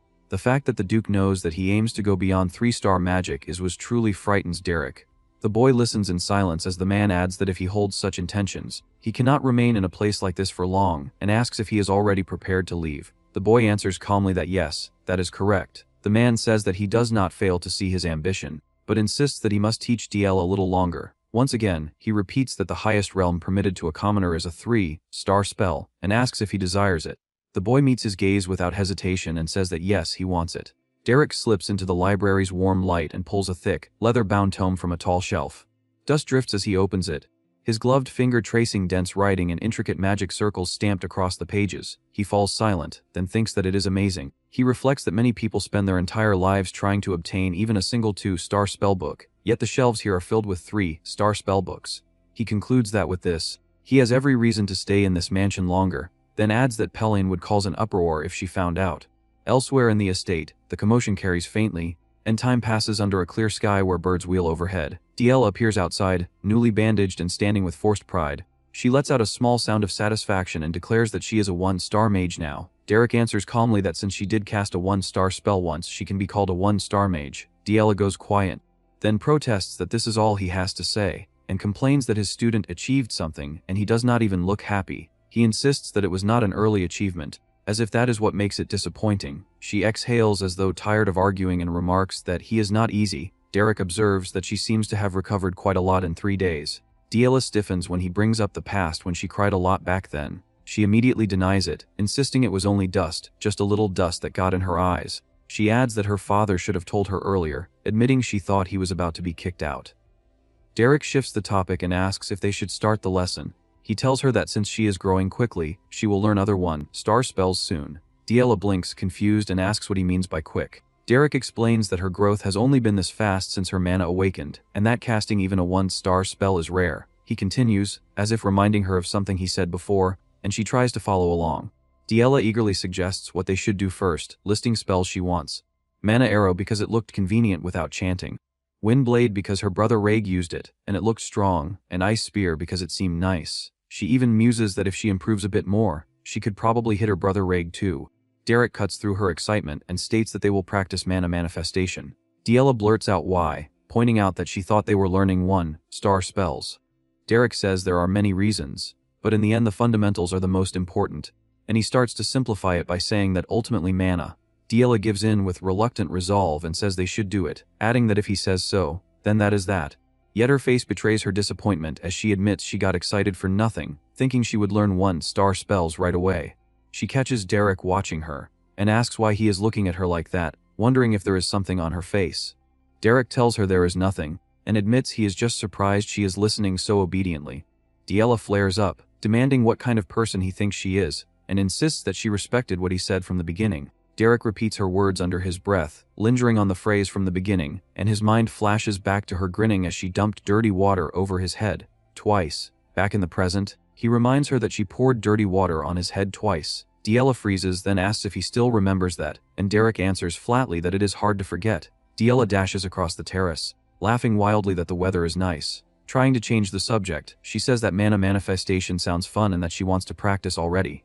He watches her excitement and smiles wryly. Night settles over the estate beneath a bright moon. Out on the grass, Diella lies sprawled on her back, chest heaving as she pants and huffs, sweat and scuffs marking how hard she pushed herself. Standing above her in the cool night air, the teacher remarks that it sounds like she will get busy soon. Diella keeps catching her breath, then shifts up while the teacher lowers himself closer, and she says that she heard it too. Rubbing her head in frustration, Diella mutters that it is whatever, then admits that starting next week she will have etiquette classes as well. The teacher asks if that is a good thing, explaining that since she learned a 1-star spell, she will now receive true noble education. Diella challenges that idea, listing basic noble etiquette, foreign languages, geography, history, botany, piano, and sewing, and she says that she does not understand why she has to learn all of that. Looking up with wary disbelief, she wonders how Sister Isoline endured it. The teacher states that this is why Isoline is called the Flower of Dupline, and he adds that she is the center of Ebelstein society. Diella, still fixated on what she wants, says that she only wants to study magic. The teacher tells her to do so, then says that the Grand Duke hired him, so they have plenty of leeway. She wonders whether there truly is that much time. He asks who would fire him now. Diella answers that of course there is someone out to get him, pointing out that her father acknowledged him, but her mother will not leave it alone. With her gaze turning serious, Derek asks why the madam wants to drive him out. She explains that learning from him distances her from noble dignity, and she says that Madam fears she will become like a mercenary. She adds that even the duel was far from the dignity nobles pursue. The teacher falls silent, eyes lowered, then says that the solution is simple. He addresses her as Lady Diella and says that silencing Madam is not actually that difficult, instructing her to remove Madam's justification. Diella blinks, caught off guard, and lets out a confused sound as the meaning sinks in. The next day, the grand buildings stand under a bright sky while footsteps echo inside. Madam walks the corridor with her hands folded, posture stiff, servants moving in the background as she advances with measured steps. In her thoughts, she bristles that it is unbelievable Diella met such a dreadful teacher, and she laments that her poor child has suffered. Her mind flashes through grim images of that teacher's influence, his ruthless grin, his presence framed like a fighter rather than a tutor, while a harsh warning rings out that Diella must watch carefully, because this is the mercenary way, followed by Diella answering that she understands as his student. Another vision overlays it, Diela striding and boldly carrying a boar like a savage, and declaring that this is the famed Ebelstein High Society, while people shriek her full name in disgust and fear. The pressure builds until Madame clutches her head and groans that it hurts, then thinks bitterly about what a lowborn could possibly teach Diela.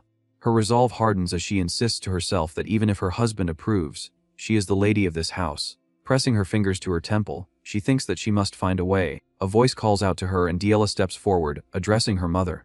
Madame turns with a softened smile and calls Diela back warmly, speaking as if nothing is wrong. With a practiced tenderness, she says that even if people call Diela immature, this mother likes it when she smiles in her arms. Then she falters mid-expression, the warmth slipping as uncertainty flashes across her face. Diela approaches in a neat blue dress, poised and composed, and asks whether her mother rested well last night. Madame startles, a bead of sweat forming as she blurts a confused response. Diela meets her mother with a gentle smile and says that she could not leave her room because she was treating her injuries, so she regrets missing the chance to talk. She adds that there are many things she wants to share, but she explains that she has piano lessons this morning.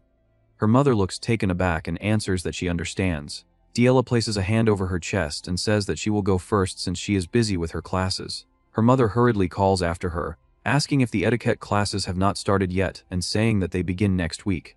Diela answers that this is correct. With a composed expression, Diela says that thanks to her mother's concern, she is truly looking forward to those classes. Her mother falters, then tells her to hurry because she will be late. As she walks away, a maid is so shocked by Diela's attitude that she drops what she was carrying. Acting unlike herself, Diela walks up to the maid and asks if she is hurt. She urges her not to overexert herself. The brown-haired maid freezes, sweating as she forces out a stuttering acknowledgement and addresses Diela properly. Nearby, Diela continues on, her blue skirt swaying as she walks away from the gathering. Behind her, Diela's mother remains still, watching from where she stands, her gaze lingering as the servants and the maid look on in shock while Diela leaves the courtyard. Beyond the northern wall of Ebelstein lies the district where the nobility gathers. Recently, Aisline's smile has returned. Until the last gathering she had looked so troubled that it caused real concern. Aisline admits that it was more obvious than she intended. She explains that she never meant to worry anyone, but most of the matters that had been weighing on her have now been resolved, and she feels far more at ease. The one speaking is Alent, the second daughter of Count Bulmildi. She says that she had been extremely worried after hearing that Aisline often ventured outside the noble district to help others. Aisline thanks her for the concern. She explains that her recent business was actually due to personally searching for a magic tutor for her younger sister, Diela. At this, Alent cannot hide her surprise. She remarks that anyone worthy of being sought out personally by Aisline must be an extraordinary mage. Denise, the second daughter of the Bertus family, asks whether Aisline is referring to her sister, Miss Diela. Aisline confirms that she is. She says that she saw Diela at the estate not long ago and was stunned by the transformation. She explains that Diela now carries herself like a refined young lady, so different from before that it feels as if she has become another person entirely. She adds that she has heard Diela can now even cast one-star magic, and that her poise is so impeccable it makes Aisline feel she must work twice as hard herself. Denise grows curious. She points out that the Dupreen family had never shared much about Diela before and asks whether Aisline has found a truly remarkable magic tutor. Aisline says that she has. She explains that although the tutor's background is not particularly distinguished, his ability to teach is exceptional. She states that personally negotiating with the Belgian mercenary corps to secure him was absolutely worth it. The word mercenary strikes both Denise and Alent with visible shock. Alent suddenly remembers that the current head chef of the Bomilda household had once been driven out of the Dupreen estate by Diela. Rumor has it that the reason was nothing more than serving soup that was too hot. That former little tyrant has now not only reformed but has also become a one-star mage. In that instant, Alent feels an intense curiosity about the magic tutor Aisline mentioned. Alent asks Aisline to reveal the tutor's name. She says that if he is Diela's teacher, he is certain to become well known in the future, and she would like to know his name in advance. Aisline replies that his name is Derek. Meanwhile, Diela informs her mother that Derek has been teaching her a small portion of noble etiquette. She has still learned quite a bit. She admits that relying solely on self-study would have been far too difficult. The Duchess remarks that it is impressive she even attempted to teach herself noble etiquette. Diela clarifies that while part of it was self-taught, most of what she knows was learned through Derek's instruction and lessons. Her mother ignores Derek's contributions and asked whether she encountered difficulties during that process of what she insists is her daughter's self-study. Diela answers that nearly everything was difficult, and she says again that without Derek's guidance she would never have reached his current level. Hearing this, Miliera finds her thoughts, irritated as her daughter won't shut up about Derek. She cannot accept that her precious daughter now mentions that commoner constantly. She does not know what Derek has done to her daughter, but she knows she cannot allow things to continue like this. She can already imagine how events might unfold. Others begin commenting on Diala's recent changes. They say that she has grown kinder even toward commoners and much gentler in temperament. They observe that she seems to be in exceptionally good spirits. In just a few weeks, the transformation is astonishing. The butler remarks that such elegance was once seen only in Iceland, yet now Diala is becoming a true lady. They conclude that she finally carries herself like a noble, and that this is largely thanks to Mr. Derek. Miliera silently swears that she will put an end to this influence. Time passes quickly. Derek studies 3-star magic alone. Though he possesses remarkable talent, he encounters a serious obstacle this time. It feels as though he stands before an invisible threshold separating him from becoming a true 3-star mage. He realizes that the books he has been reading summarize magic according to the orthodox faction. But as a practitioner of the wild faction, he needs real combat experience to advance. At that moment, he hears Reg's voice behind him. He apologizes, asking whether he has interrupted his training. He says that it is no problem and asks what has brought him here. Reg explains that it concerns Diala and that he has something he wishes to discuss. Then he notices the book in his hands and asks whether it is a 3-star magic tome. Derek confirms that it was lent to him by the Grand Duke. Hearing that his father gave Derek the book leaves Reg visibly stunned. Derek says that even if he cannot yet reach that level, studying ahead of time cannot hurt. Reg suddenly recalls that when he once wanted to challenge Derek, his father stopped him. The memory makes him break into a cold sweat. He comments that he truly is remarkable. Derek asks what matter regarding Miss Diala brought him here. Reg hesitates and says that he is unsure how to phrase it. He asks whether he knows what teenage girls usually like. From his awkward expression, it is clear he intends to apologize to Diala. He suggests embroidery or perhaps making a doll that resembles Diala and asks whether such a gift would be appreciated. In that instant, Derek remembers the doll Valerian once made. He immediately rejects the idea with a serious expression, stating that such a gift would absolutely not be appropriate. Reg admits that he had thought the same and clarifies that he had not truly planned to make it himself. After reconsidering, he agrees that it would not be suitable and suggests they head back. As they walk toward the estate, Reg gradually calms down. He says that he is sincerely grateful. He explains that the atmosphere at home has improved greatly. He notes that his brother Valerian is focusing on managing the territory, and although their father does not show it openly, he appears satisfied. Derek responds that the Grand Duke's thoughts are difficult to read, something everyone in the estate likely understands. Reg reflects that he must accept certain realities. He says that people can change, especially children at that age. He wonders whether he simply failed to notice before or deliberately avoided acknowledging it. Since Diala has changed, he says he also wants to try changing himself. He states that all of this is thanks to Derek and expresses his heartfelt gratitude. Derek lowers his head quietly in response. After a brief pause, he mentions that Diala's magic seems to be used in a slightly different way and asks whether Reg has noticed the distinction. Reg says that to him, it feels almost like painting. Derek suddenly realizes something. Nobles are nobles, after all. In their perception of magical power, there exists a natural gap between them and commoners that cannot easily be bridged. He explains that Diala is using the Wild Faction's method of manipulating magic. Reg says that he has heard a little about the Wild Faction before. Derek speculates that once Diala reaches a certain level, she may be able to continue her research independently, and that at that stage, a teacher's guidance might actually become an obstacle to her growth. He replies that once someone reaches a certain level, there will always come a day when they see the light.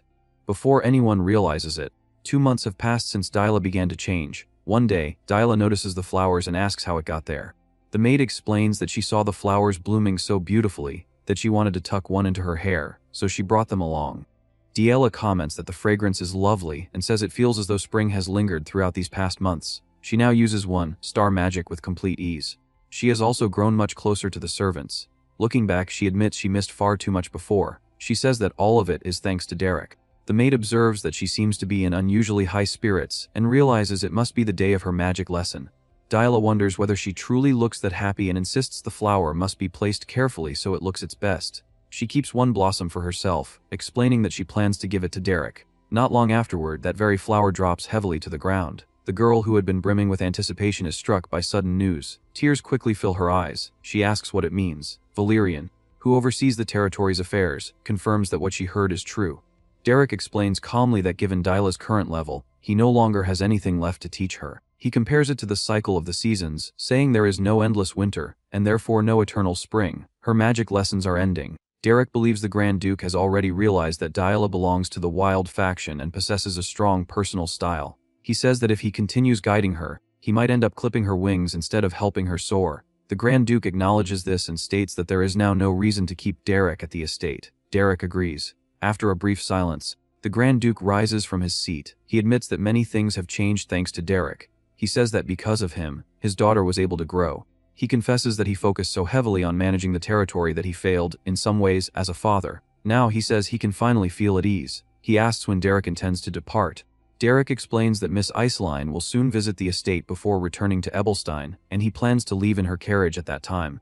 The Grand Duke nods and requests the return of the library key. Derek replies that he will return the magic books he is currently reading and hand the key back through the steward. The Grand Duke tells him there is no need for such formality and asks for the key now. Derek immediately understands. His eyes shift to the 3-star magic book hanging at his waist. When the Grand Duke dismisses him, it is clear that the book is a gift. Neither of them says it aloud. Derek bows deeply and leaves the study. In the corridor outside, Diella has been waiting in silence. Derek has no idea how long she has stood there. Diella says that he appeared suddenly in her life and now plans to leave just as suddenly. Derek asks what he can possibly do. Diella admits she knows he will not change his decision, but she still has to ask whether he truly must leave, whether staying is impossible. Hearing the urgency in her voice, Derek explains that he will return to life as a mercenary and continue pursuing magic. He says that if Diella keeps strengthening herself, then when she debuts in Ebelstein's social circles, they will surely meet again. By then, he may have advanced further and be able to teach her something new. Diella complains that he is frustrating and always leaves her speechless. That night, she dreams the nightmare she had not seen since Derek first entered her life. The harsh whispers and malicious laughter return. Even though she is now a 1-star mage, even though she carries herself like a proper noble lady, she feels as helpless as before he arrived. She jolts awake, drenched in sweat. Moonlight slips through the curtains into the darkened room. She realizes it was only a dream and struggles to steady her breathing. A maid rushes in after hearing her scream and anxiously asks whether she is hurt. At the sight of the maid, a dangerous thought flashes through Diella's mind. Derek is leaving because there is no reason for him to stay. But if she were to turn everything upside down again, like before, perhaps that reason would return. She remembers clearly that Derek once told her that the choice has always been in her hands. The maid, frightened by Diella's expression, asks again whether she feels unwell. Diella hesitates. If she makes a scene now, Derek might stay. In the end, she says she is fine. She realizes that throwing a tantrum would only deny everything Derek has done for her. Even if he leaves, she cannot let his efforts become meaningless. Time moves quickly and the day of departure arrives. At the entrance to Ebelstein, Aceline asks whether they should disembark there or continue to the commercial district, that the commercial district will be more convenient. Derek expresses gratitude for all the care he has received. Aceline suggests they exchange final farewells as they are about to leave. Derek turns back. Unlike the day he first arrived, this time all the younger members of the Dupreen family have come to see him off. Valerian asks whether he is truly leaving now. Derek confirms that he must return to where he belongs. Reg remarks that life at the estate could not have been easy and thanks him for his hard work. He adds that if he ever needs assistance, he should reach out, and they will help however they can. Derek expresses sincere thanks. They nod to one another, and he bows in return. When he lifts his head, his gaze finds the only person who has not spoken. Diella raises her chin slightly and stares at him with forced pride. She demands to know why he is looking at her that way and asks whether he expects her to cry and beg him to stay. She insists she is no longer a child. Derek says that it was an honor to teach her. He adds that although she may not be able to openly declare him as her teacher, he hopes she will at least remember the magic he taught her. Diella immediately rejects that notion. She declares that she fully intends to proclaim him as her teacher openly, and says that even if he wishes for a quiet life, that may no longer be possible. After all, he is the teacher of the remarkable Miss Diella. She expects a response, but Derek simply watches her in silence. That silence makes her chest tighten even more. She tells him not to get injured working as a mercenary. He replies that he will be fine and urges her instead to take care of herself. She insists there is nothing to worry about. She says she is already an adult now and can take care of herself. At that moment, an old memory surfaces in Derek's mind. He once said those same words when Cardia left him. Back then, Cardia did not look relieved. Instead, she held him tightly, her expression even more worried than before, and whispered a short sentence in his ear. At the time, he could not understand it. Now, years later, standing before his own disciple as she declares herself grown, Derek finally understands. She is still so young. The road ahead is long. The world is filled with unseen currents of magic, and life will bring confusion and hardship. On the waves of that uncertain future, the small figure claiming adulthood looks painfully fragile. So Derek repeats the words once given to him. He tells Diella that there is no need for her to become an adult so soon. Her pupils widen. She bites her lip, struggling to suppress her emotions, but tears spill over anyway. Her eyes redden as she blinks quietly. Realizing time is short, she stops pretending. She says goodbye to Derek. Tears stream down her face, yet she smiles and waves farewell to her teacher. She will soon step into Ibelstein's social world, so Derek tells her they will meet again there. He addresses her once more, calling her Miss. Not long afterward, the carriage rolled to a stop in the commercial district of Ibelstein. When Derek pushed open the tavern door, he was greeted by a chaotic sight. A blonde girl was in the middle of beating up a chubby boy. The girl immediately recognized him and exclaimed that Derek had finally returned. Derek did not answer with words. He simply smiled faintly. He was home, with Dyla's magic lessons concluded. Derek had returned to his homeland. The bartender set a mug down in front of him and remarked that while it could not compare to the tea served in noble estates, it was his favorite honey wine. Since it was meant to welcome him back, the speaker insisted on paying. Derek offered his thanks. The blonde girl squinted at him and asked whether he had always been this pale. She remarked that after spending time among nobles, he seemed to have grown even worse somehow. She demanded to know how Derek had managed to make nobles listen to him. She pressed him to explain what really happened. Derek brushed it off, saying it was just work and nothing worth discussing. She accused him of acting like a noble and insisted something must have happened. The tavern master finally told Pauline to stop pestering him. She complained that she had nearly worked herself to death while Derek was gone, taking on all the missions alone. The owner added that thanks to that arrangement, Derek must have earned a fortune from noble payments. He asked whether he had at least settled the bill generously. Derek replied that rather than getting money, he had gained something far more important. With that, he placed the magic book he had received from the Grand Duke on the table in front of them. The two stared at it in disbelief and asked whether it was a 2-star magic book. They were stunned that nobles would hand over something so valuable. Derek corrected them. It was not 2-star. It was 3-star. The owner immediately accused him of stealing it and warned that if he were caught, he would lose his head. Pauline declared that if stealing meant getting a 3-star book, she would happily try it too and asked where Derek had pulled it off. Derek firmly denied stealing anything and stated that the Grand Duke had given it to him as a gift. They scoffed at the idea that a noble would hand such a treasure to a commoner and accused Derek of picking up aristocratic habits, including boosting. It took him quite some time to convince them that the book truly was a gift. Once that was settled, Derek asked whether any new commissions had come in. The owner stared at him and asked whether he was planning to accept a mission after only one day back. Derek replied that a simple extermination job would be best started sooner rather than later. After resting in the comfort of a noble estate for too long, he said he felt slightly dull. He told him not to worry. In their line of work, mages were always in short supply. Derek asked him to arrange something as soon as possible, preferably for the next day. The following morning, under the captain's arrangements, Derek and Pauline set out to clear magical beasts. During Derek's absence, Pauline had struggled handling those missions alone as an archer, facing more than a few dangerous moments. Now that Derek had returned, she no longer had to worry about lacking firepower. They completed several commissions in succession. Exhausted from the workload, Pauline fell asleep early each night. Derek, however, continued as usual. He would find a quiet corner and practice 3-star magic. After so much real combat, his understanding of 3-star magic had deepened considerably. Unlike before, when it felt distant and intangible, he now felt as though he had truly reached its threshold. Still, that threshold remained high. Even so, Derek kept pushing himself. He knew talent alone meant nothing without effort. Time slipped by quietly. By the time Derek could wield 2-star magic with confidence, early winter had arrived in Ebelstein. One day, he and Pauline returned from a mission shivering. Pauline complained that the cold was unbearable and asked how the weather could turn so bitter so suddenly. The captain chuckled and commented that youth was impressive, since they had gone all the way to the Kent Mountains in such weather. Pauline grumbled that they had not known it would be that harsh and asked to warm up inside before leaving again. The captain handed them 2 hot towels. They wiped the blood from their faces and thanked him. Pauline declared that she had barely survived. The captain told them to rest well the next day. Then he added that there was a commission perfectly suited for Derek. Derek asked what kind of commission. The captain described it as simple and well-paid though slightly troublesome. The task had originally gone to the Rohair Mercenary Corps on West Street but had been declined. The request came from the household of Count Bameldi. They were seeking a commoner capable of magic to assist in sparring practice. In simpler terms, they needed a sandbag. As long as Derek endured a few spells, he would receive generous compensation. Derek did not know that the one who issued the request was Alent, an acquaintance of Iceline. On the other side, Alent asked who her sparring partner would be that day.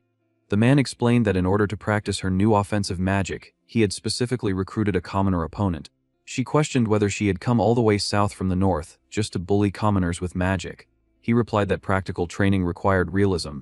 He added that proper compensation had been promised, so she could cast freely. She finally agrees to fulfill her duty as a noble to beat the shit out of a commoner. Her teacher reminded her that this was not mere bullying. The recruited opponent was a 1-star mage, so he would not be completely defenseless. Alent pointed out that she was on the verge of becoming a 2-star mage and remarked that the gap between 1-star and 2-star was vast. Her teacher responded that if she respected her opponent, she should fight with full strength, as that was proper etiquette on a training stage. Soon, under her teacher's guidance, Alent met her opponent. She was surprised by how young he looked, and asked whether he was truly her sparring partner for the day. Derek stood, bowed politely, and introduced himself. At the sound of his name, Alent felt a strange sense of familiarity, as though she had heard it before. They were urged onto the training platform. Alent asked whether he understood the basic etiquette of magical sparring. Derek replied that he had heard of it but only knew the fundamentals. Alent told him to resist as best he could and promised to end it quickly. In truth, she had no desire to torment someone weaker, so she planned to cast a shockwave and knock him off the stage at once. Derek then asked what she meant by resisting and to what extent she expected him to do so. Alent stared at him, baffled by the question. Derek clarified that he wished to know how far he should go resisting in order to be worthy of her training. Her teacher shook his head helplessly at Derek's phrasing. Alent, however, let out a short laugh and asked whether he was deliberately trying to amuse her. She reminded him that she had told him to resist with all his strength. Derek replied that he understood and would follow her command. In the next instant, magic began to bloom in his hand. Blue mana gathered slowly in Derek's palm as he faced Lady Alente in the sparring arena, the space between them heavy with tension and magical power. Lady Alente began a soft, refined chant while energy condensed in her hand, and as she studied him, she admitted inwardly that this commoner was no ordinary student. Reaching the level of a 1-star mage at his age was not something she could dismiss lightly. Even so, she felt his confidence leaned too close to arrogance, and she believed he needed to learn the unseen boundary that separated nobles from commoners. The moment her chant ended, she released her spell. A violent surge of magic tore across the arena toward Derek, but he noticed it at once and stayed perfectly calm. With a small sidestep and a measured retreat, he avoided it with effortless precision. The attack flew past him and smashed into the trees beyond the arena, exploding through thick trunks as though they were brittle sticks, sending splinters and dust scattering everywhere. Lady Alente narrowed her eyes in disbelief because the ease with which he had evaded her spell felt almost mocking. Derek looked at her with quiet composure and seemed to wonder what she would try next, and that calm expression only provoked her further. Irritation flared inside her. No matter how talented he might be, she believed he had no right to stand so casually before a noble mage. She decided the only proper response was to crush him completely and force him to understand the gulf in both birth and ability. She immediately began another chant. As her voice rang through the arena, glowing circles of cold magic spread across the ground around her feet. From them, countless ice arrows formed in the air like a frozen storm gathering under her command. She was certain that someone at his level could never withstand such an attack. With a sharp motion, she sent them forward, unleashing a barrage of icy projectiles that swarmed toward Derek from all directions. Derek did not flinch. He simply raised one hand and cast what looked like a very basic spell. The instant the two magics met, Lady Alente's eyes widened. That humble spell shattered every single ice arrow before any of them could touch him. The frozen barrage burst into glittering fragments that rained across the arena and fell near her feet, leaving her stunned. She immediately understood what that meant. Such flawless control over a simple spell demanded extraordinary mastery. Nearby, the teacher observing the duel watched with growing interest and thought that the rumors surrounding Derek might not be exaggerated after all. That level of control suggested experience far beyond that of an ordinary academy student, perhaps even lending truth to the stories that he had once lived as a seasoned mercenary. Realizing she had misjudged him, Lady Alente decided the time for probing was over. Golden magic began to whirl around her body as she started chanting again. Brilliant flames of light danced around her like a blazing aura while she admitted to herself that she had been careless. When the spell finished, dozens of radiant golden arrows appeared around her, each one pulsing with destructive force. Derek calmly studied the shift in her strategy and understood that she had abandoned precision. She now meant to drown the entire arena in an attack so large he would have nowhere to escape, and he quietly appreciated how quickly she had adapted. Lady Alente lifted her hand and released the arrows all at once. A storm of golden light crashed toward Derek like a rain of destruction. Seeing that dodging was impossible against such a wide assault, Derek swiftly chanted a defensive spell and raised a barrier around himself, bracing it with both hands as he prepared to withstand the impact. The arrows slammed into the barrier one after another, each collision erupting into thunderous explosions that shook the arena. Dust and debris surged upward and swallowed everything from view. From afar, Lady Alente watched closely, convinced that the unending bombardment would eventually shatter his defense and end the duel. But as the smoke slowly thinned, she saw Derek still standing where he had been, gripping the barrier firmly without a trace of injury. Before either of them could say or do anything else, Derek suddenly sensed rapid movement. Lady Elente had used the exploding dust as cover and rushed him with impressive speed, a massive ice spear in her hand as she launched a close-range strike. Derek was briefly surprised, because at that distance there was barely time to respond, and he admitted inwardly that her battle sense was excellent. He reacted at once. With a flick of his fingers, he released a tiny spell that burst into a blinding flash between them. The light froze the moment and forced Lady Elente to shut her eyes while she muttered in frustration.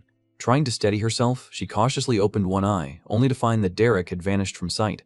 Unable to see clearly, she controlled her breathing and focused on the sounds around her, believing her hearing would guide her to his position. A moment later, she felt a faint trace of magic pass nearby. Sweat formed on her forehead as she wondered whether something had just slipped silently past her.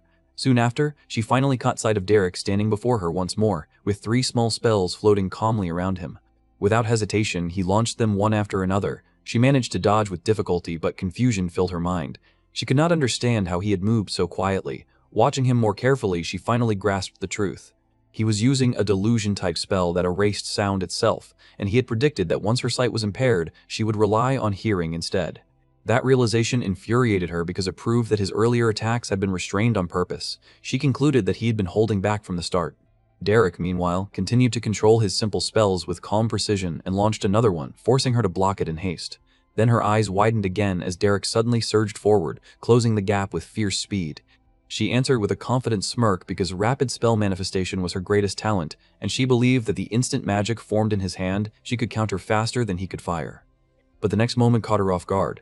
When Derek advanced, magic did not gather in his hands. It flared beneath his feet. Startled by the unfamiliar technique, she leaped backward and quickly realized what he was doing. He was channeling magic through his feet. As she retreated further, she noticed that even the tips of his toes were glowing, releasing small bursts of spellcraft with every step he took. Under that relentless pressure, she barely avoided each strike, but the erratic rhythm eventually threw off her balance and sent her to the ground.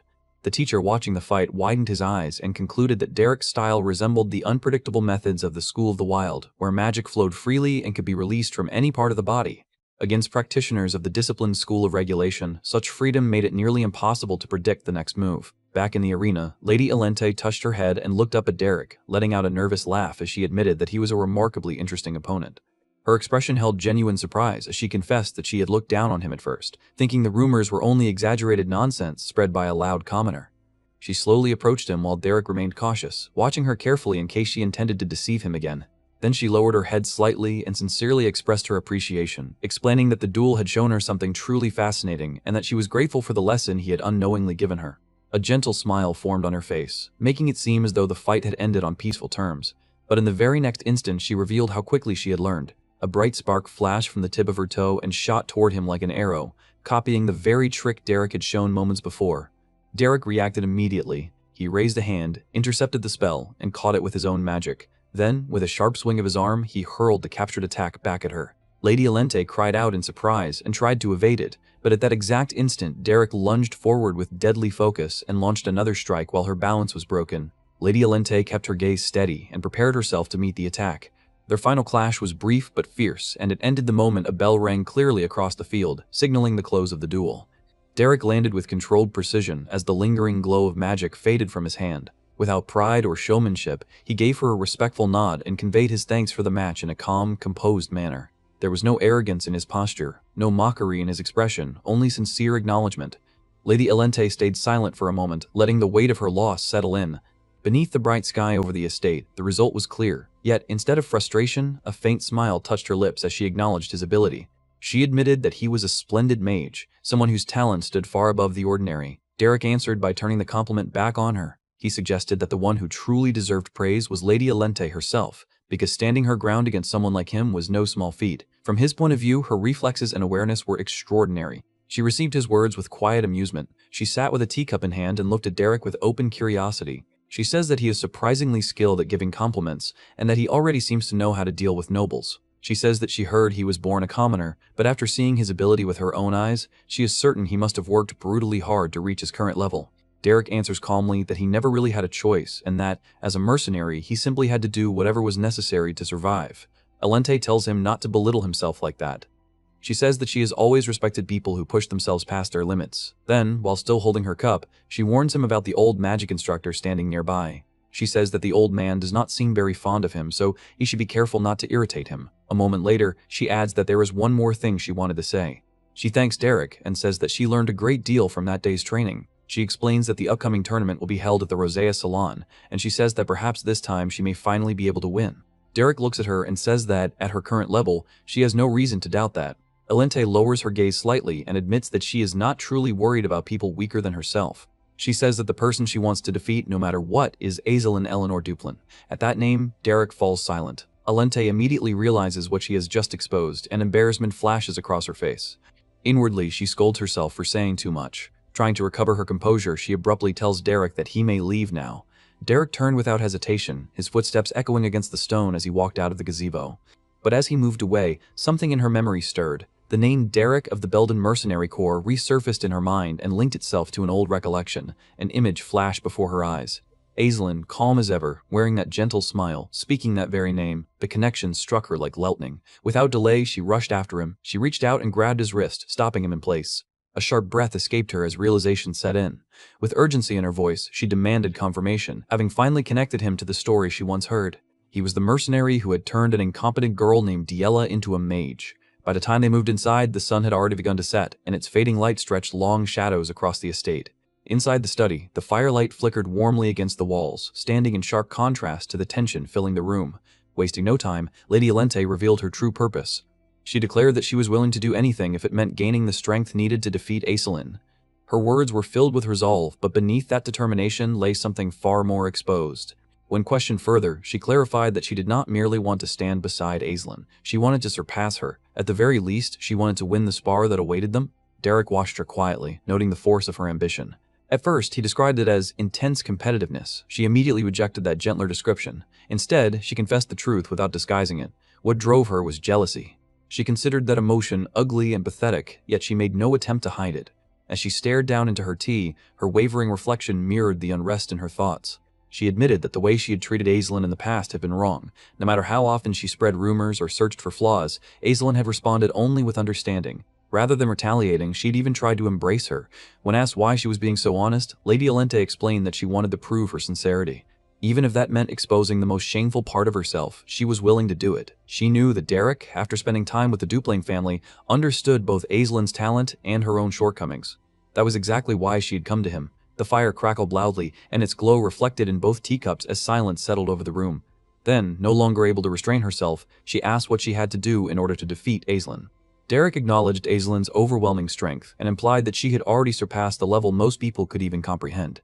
She might have already reached a realm that could not be easily measured. Compared to that, Lady Elente's chances were not merely slim, they were almost non-existent. He stated the truth plainly. She could not defeat her. The words hung heavily in the air, but they did nothing to break her resolve. Instead of shrinking back, she leaned forward, her determination growing even harder. Even if her chances were nearly zero, she insisted that she still wanted to win. In her mind, the matter was no longer about whether victory was likely. It was about whether she had the will to pursue it. She then reminded him of something important. He had once taken someone completely hopeless in magic and transformed her into a mage. If he had done that once before, then she wanted to know whether he could do the same for her. Derek fell silent for a brief moment. Then he admitted that there might be a method worth trying. Still, there was hesitation in his voice. Certain concerns troubled him, and those needed to be addressed before he could agree to anything. Her expression changed at once. Desperation gave way to anticipation. She urged him to continue, making it clear that she was ready to hear whatever conditions or problems he had in mind. Derek began by asking whether she even knew how he had taught Lady Yahello in the first place. Lady Elente admitted that she did not know the details, but she insisted that it made no difference. She declared that she was prepared to do absolutely anything if it meant winning.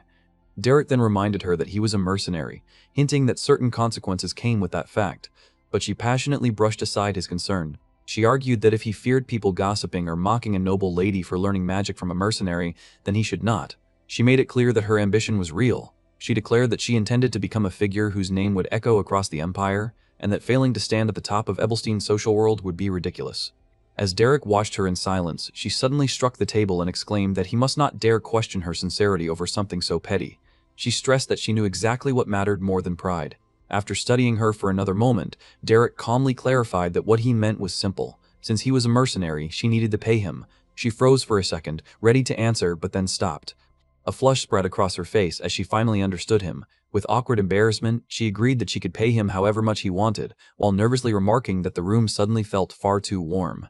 Derek looked at her with a darkened expression and thought to himself that if she truly meant what she said, then he would have to answer that resolve with methods just as severe.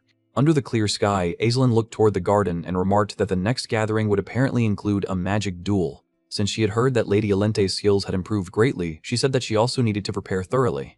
Not far away, Elente overheard those words. The other noble ladies reacted with interest and decided that if another gathering was already coming, then they would have to join as well.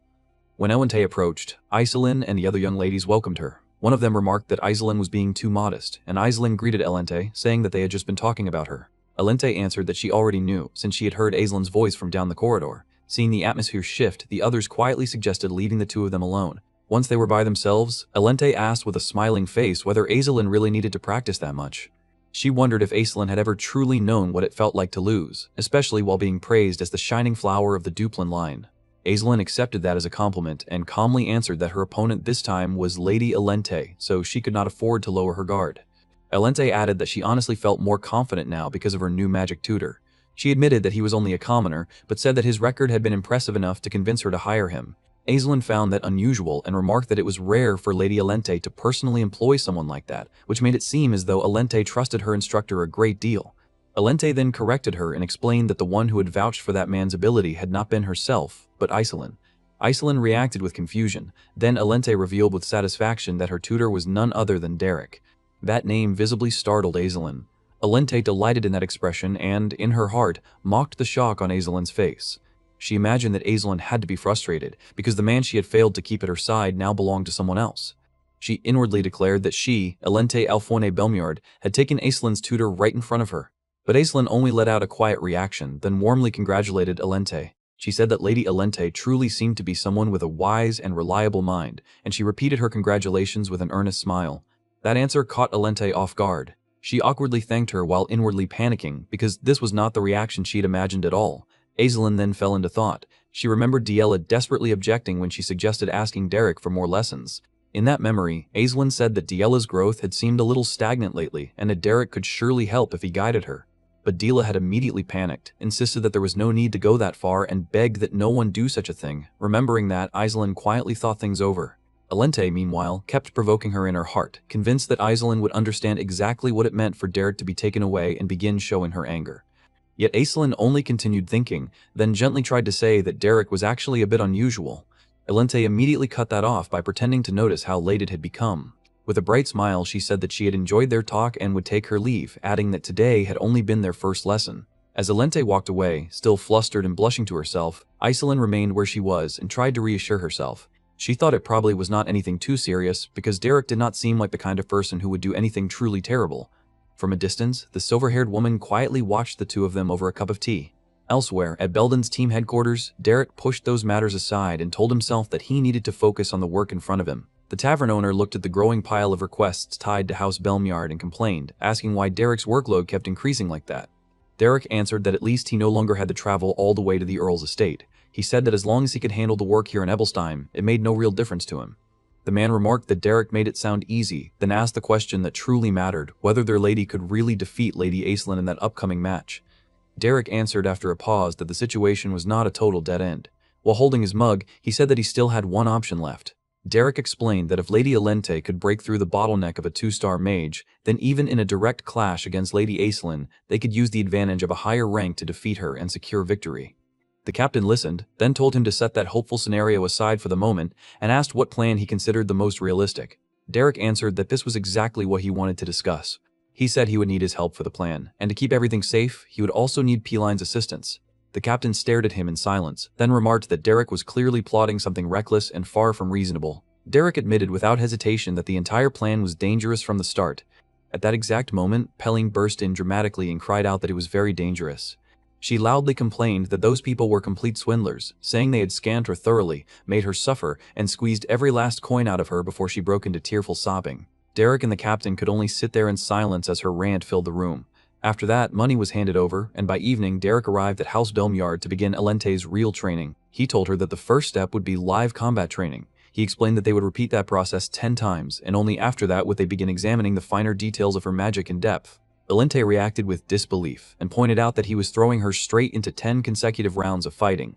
Derek calmly replied that he first needed to observe her true combat ability. Elente noted that this approach suited his mercenary background perfectly, since even his lessons were brutal.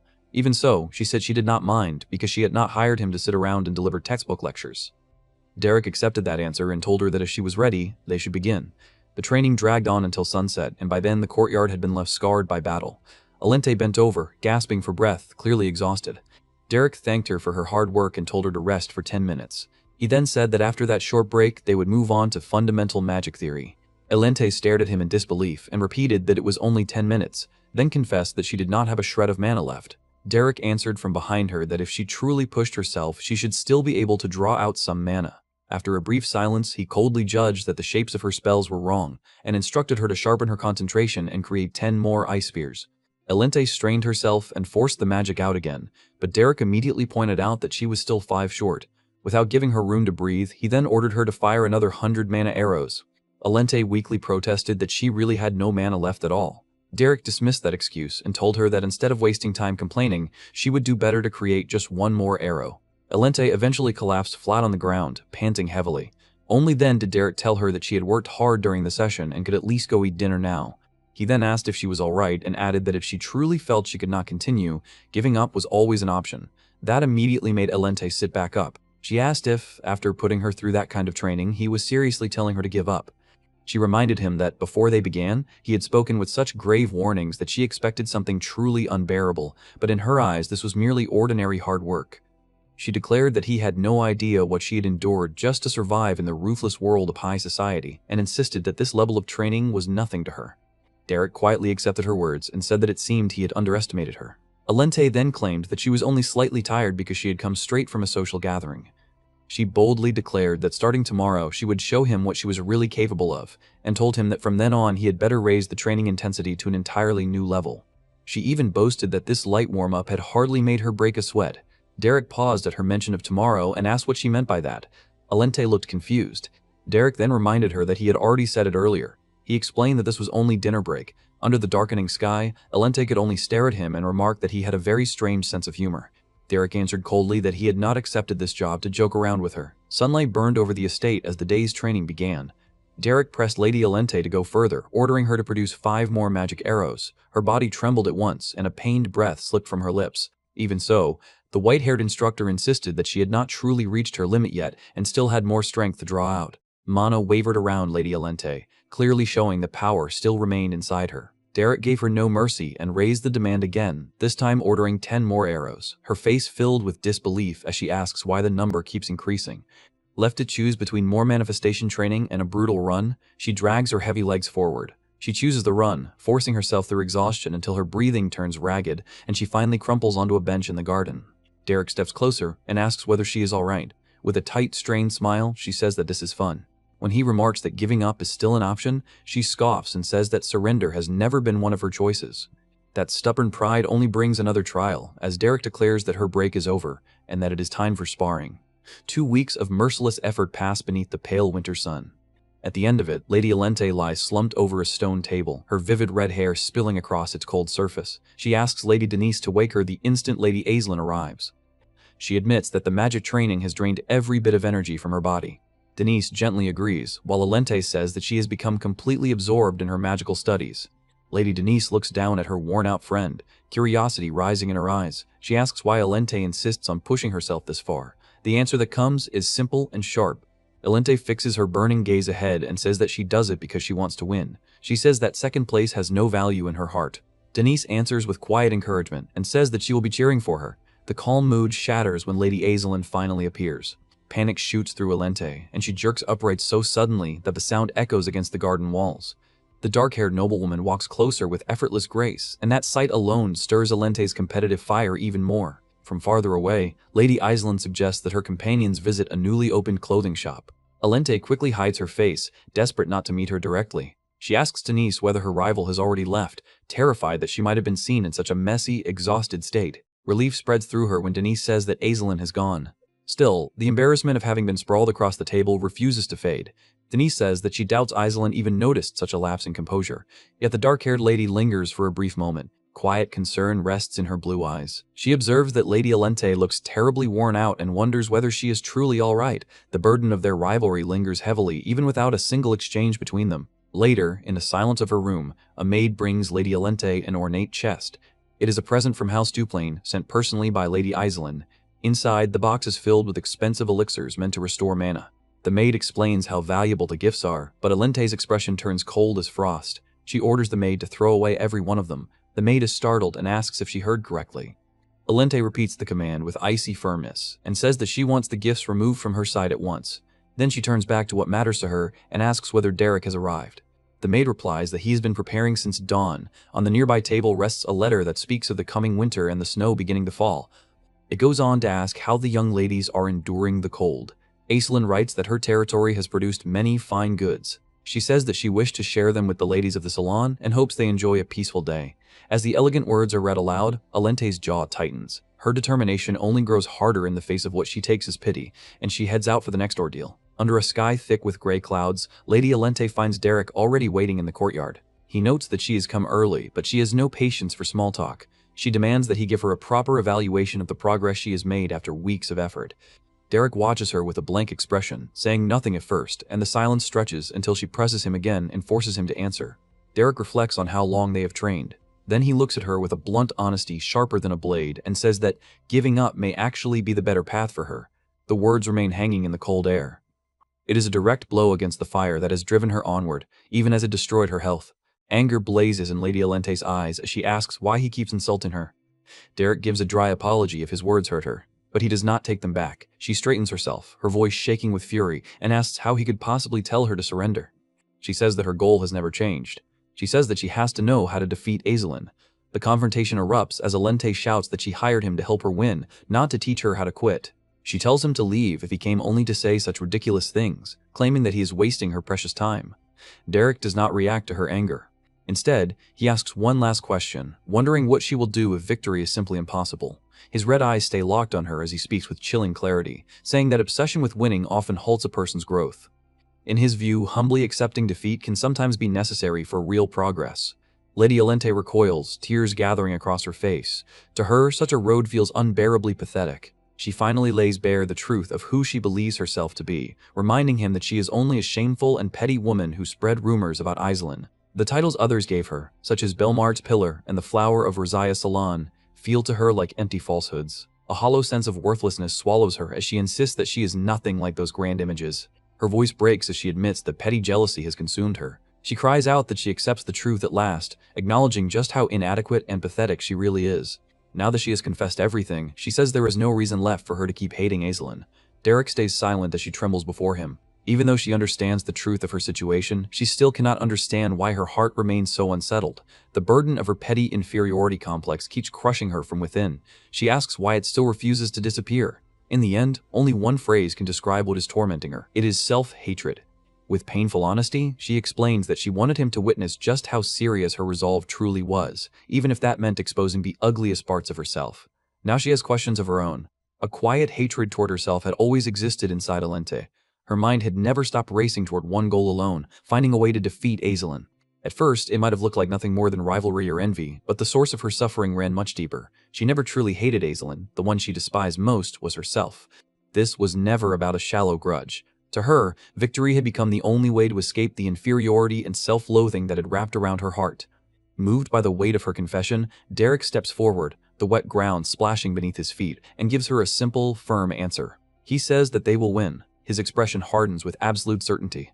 He says that he will make sure she defeats Lady Aislinn. Sunlight catches against his silver hair as he makes that promise. Alente slowly looks up. A new spark begins to rise inside her. She quietly accepts his words and agrees to walk the path ahead. Some days later, the scene shifts. A carriage travels forward before stopping at a grand estate revealed to be the territory and residence of Count Belmar. From inside, Lady Alente's former teacher steps out alone. As he surveys the area, a red-haired noble approaches with calm composure, welcomes him, and says that the trip to Everstein must have gone smoothly. Maintaining proper manners, the teacher offers his greeting and asks after the Lord's well-being. The red-haired noble answers that the journey must have been tiring and invites him to sit and rest. The two men take their seats and settle into a calm exchange. After a brief pause, the noble remarks that it has been quite a while since he last saw Lady Alente and says that he is curious about how she has been doing. The teacher replies that she is doing well and says that she has recently been devoting herself to improving her magic. Hearing that, the red-haired man reacts with open amusement and admiration. He says that he has never met a girl with such remarkable talent, and adds with confidence that it will not be long before she surpasses even him. As the teacher watches the red-haired lord, anxious thoughts fill his mind. He realizes that the truth can never be exposed, because if anyone learns that Lady Alente is being trained by a mere commoner, both of them will face severe consequences. Meanwhile, the noble casually mentions that he also has matters to handle in Everstein, prompting the teacher to respond with polite curiosity. The man then says that he would like to surprise Lady Alente with an unexpected visit and a gift, wondering how she might react. On the outside, the teacher keeps his composure and says that Lady Alente would surely be delighted. Inside, however, dread grips him, and he can only hope to survive the ordeal without disaster. The scene then shifts to the outskirts of Everstein, where a massive door stands ominously at the entrance to the nameless labyrinth. There, Pelini voices her unease and says that something about the situation feels wrong, questioning whether it is really wise to send someone as delicate as Alente into a dungeon.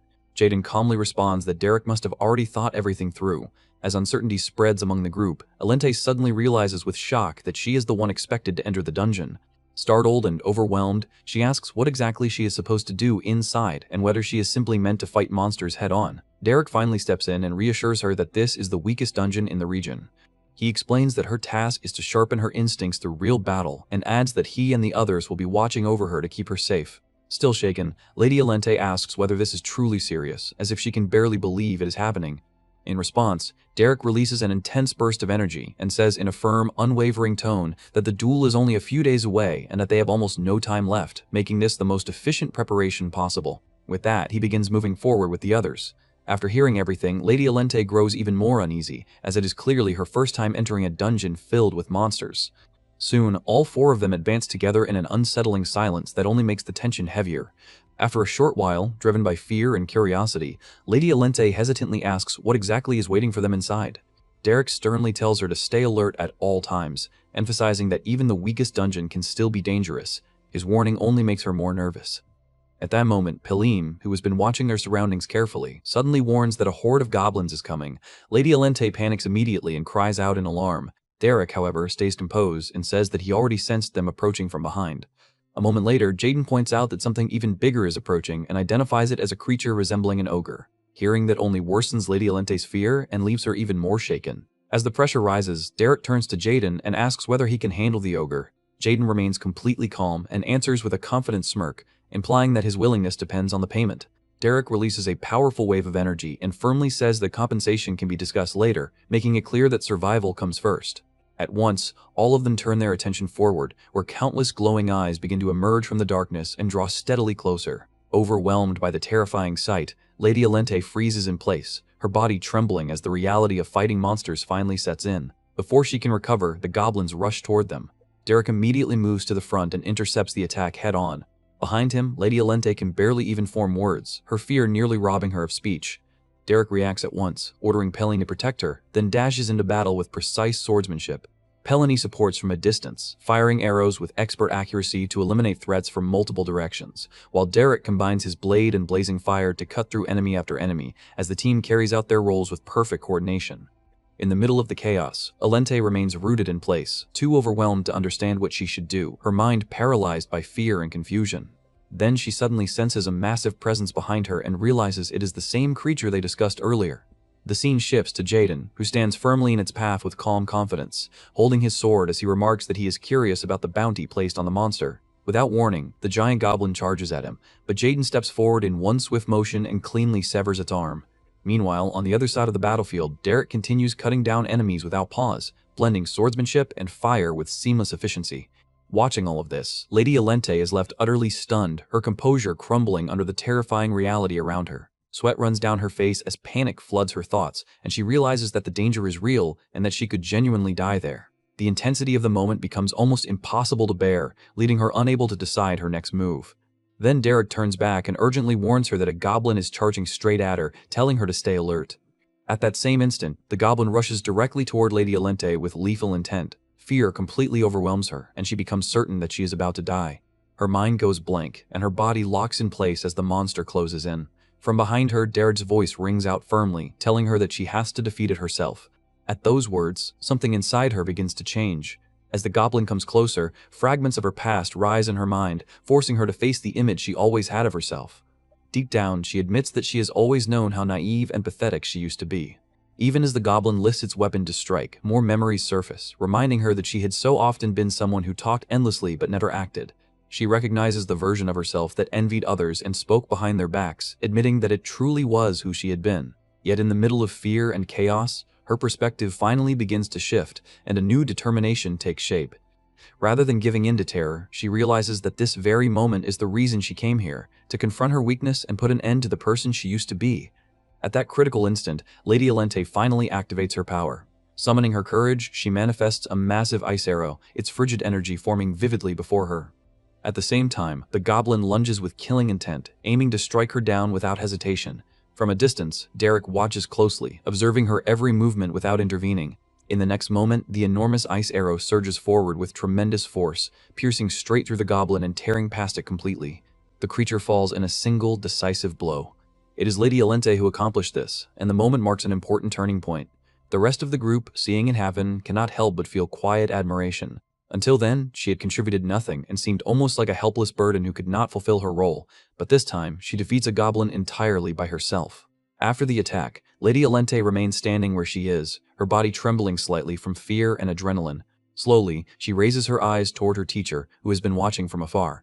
With calm steadiness, he says that this is only the beginning. Hearing that, Lady Alente answers with a faint smile, her eyes carrying new determination as she realizes that she has finally taken her first true step forward. Under the shadow of Eberstein's stone walls, Derek sat alone and reread a letter.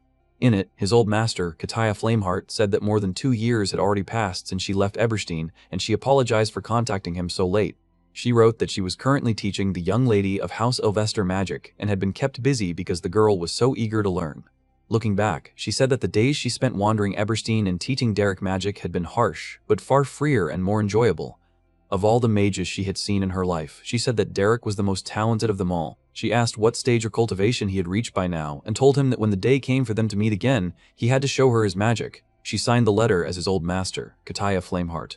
For 2 weeks, Derek kept coming back and reading that letter whenever he had the chance. Lady Alente beside him pointed that out and finally asked what it was. Derek said that it was a letter from his master. She remarked that his master must be an incredible teacher to have the patience and character to teach someone like him. Derek answered that she truly was a great master. When he gave her no reaction, she admitted that she had only been trying to get a rise out of him. Derek calmly asked which part had been meant as the jab, leaving her with nothing to say. She dropped it. He reminded her that the duel was in 2 days, and asked how she was feeling. She admitted that she did not really know. She gathered herself, smiled with firm resolve, and said that she was going to win. At the noble district magic dueling grounds, the crowd gathered in anticipation. In the middle of the crowd, Aislinn was talking to her friend when she spotted Derek passing by in the corner of her eyes. Aislinn excused herself from her companions and called out to Derek. She said that it had been a while and that she had heard he was now looking after Lady Alente's magic training. Derek replied that their paths had simply happened to cross. After a brief silence, she said that he had not changed at all and asked whether he was being too hard on Lady Alente. She added that Yahello had told her he was not exactly a typical teacher and that Lady Alente had looked quite exhausted lately. Derek answered that for her to worry about her opponent showed a great deal of confidence. Startled, she asked what he meant. Derek then warned her that no matter who the opponent was, she must not let her guard down. All around them, nobles whispered about the coming match. Some said that Lady Aislinn would obviously win unless Lady Alente somehow managed to use 2-star magic. Others pitied Lady Alente and said that her face looked noticeably gaunt. Soon the atmosphere shifted as Lady Aislinn appeared, elegant enough to draw admiration from every direction, and the watching ladies openly marveled at how beautiful she looked. Elsewhere, with footsteps ringing across the grounds, Lady Alente moved forward with her heart fixed on only one thought, repeating to herself again and again that she would win. Lady Alente fixed her gaze ahead and declared to herself that she was definitely going to win. With Derek watching from behind, she stepped forward to face Lady Aislinn. Aislinn greeted her gently and said that she hoped Lady Alente had been well. Alente answered with equal courtesy, saying that she assumed Lady Aislinn had also been well, then added that Aislinn's constant composure had always inspired her. Aislinn quietly denied that and admitted that she had never been this nervous for a duel before. Alente smiled and asked if they should begin. At once, both women summoned mana. Blue power swirled around Aislinn's hand and body, while blazing orange flames gathered around Alente. Their magic spread across the dueling ground in opposite colors, pressing against one another as the air trembled between them. Alente moved first.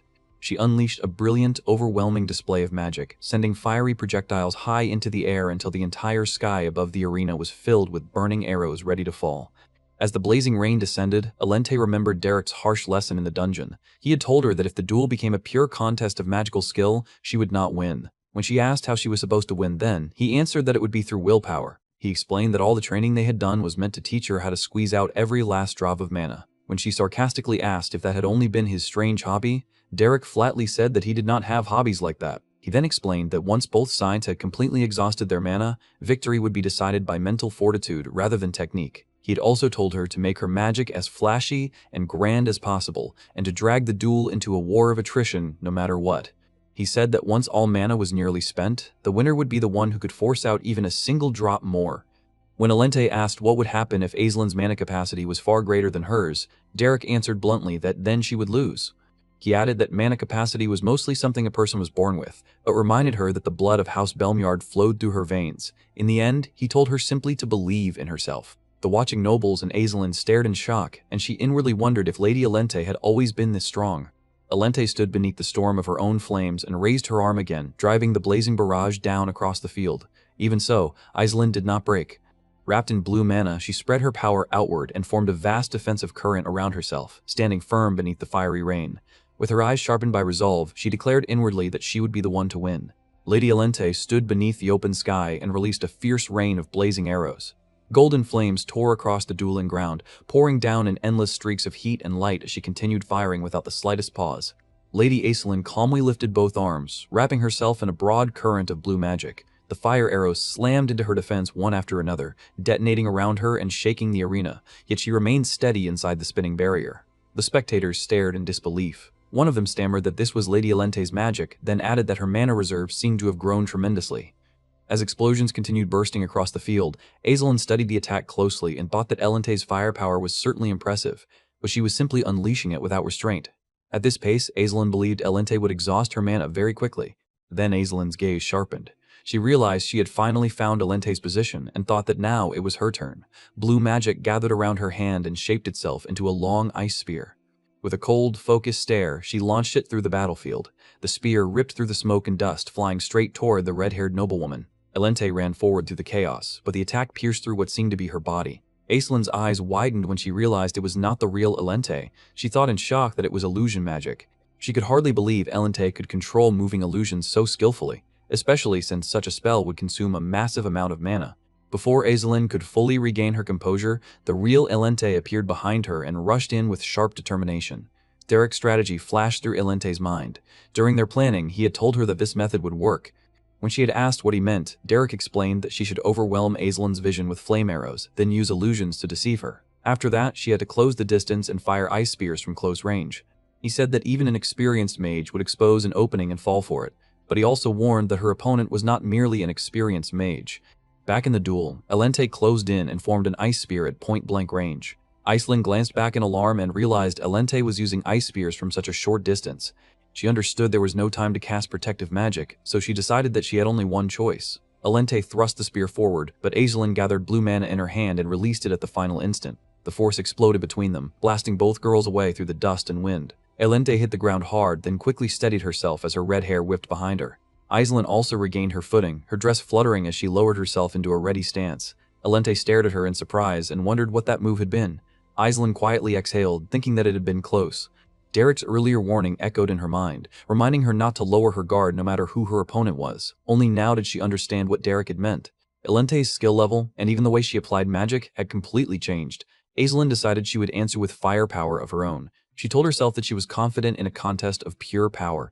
Blue light spread beneath her feet, and dozens of ice spears began forming around her without any incantation. Cold magic filled the entire arena as countless spears rose into the air. The spectators stared in awe. One of them muttered that it was incredible, while another asked if all of them were ice spears.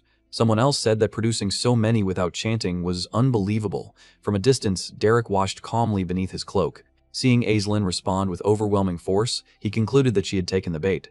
Across the field, Alente stared at the countless ice spears with a startled expression, realizing that Aislinn had accepted the exchange of power. Aislinn calmly admitted that Lady Alente had grown remarkably. Blue ice spears gathered behind her in the sky as her expression sharpened, while Alente quietly hid a small flame behind her back. Aislinn declared that Alente should try blocking this as well, then unleashed the countless ice spears all at once. Alente glared back without fear and released the hidden flame with a wave of her hand. The small blaze shot upward like an arrow, weaving through and destroying the descending ice spears. Aizelin hurried to avoid it, sweat forming on her face as the flaming arrow curved unpredictably through the air. She realized in shock that it was a flame arrow, and wondered when Elente had prepared it. She thought that she had sensed neither an incantation nor the movement of mana, then remembered the earlier barrage and realized Elente must have hidden one arrow back then for this exact moment. The delayed attack streaked past Aizelin and cut through the field, leaving her shaken. She admitted to herself that she could no longer read Elente and had no idea what move she might use next. The watching nobles grew stunned. One asked what was happening, while another said the two of them were fighting on equal footing. Another spectator remarked that it was quite impressive. Elente smiled with rising confidence and thought that this was definitely possible. She told herself that she was overpowering Aizelin right now. Aizelin, however, realized that under these conditions, she could not win. Elente's tactics and boldness had placed her one step ahead. Then Aizelin lowered her gaze and steadied her breathing. She decided to reset the conditions from the beginning. Derek watched from the side with a stern expression and said that this was where the duel truly began. Aizelin released a sudden surge of blue mana. Wind exploded outward across the arena, forcing Elente to brace herself. Elente wondered what that sudden wind was, realizing it was not magic but something closer to raw mana.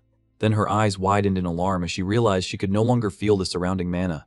For a brief instant, all mana around the field vanished.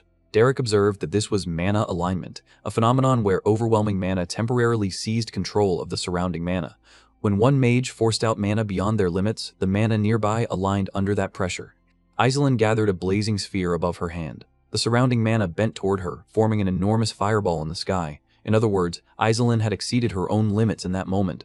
Elente stared upward in shock as the massive fireball swelled above the arena.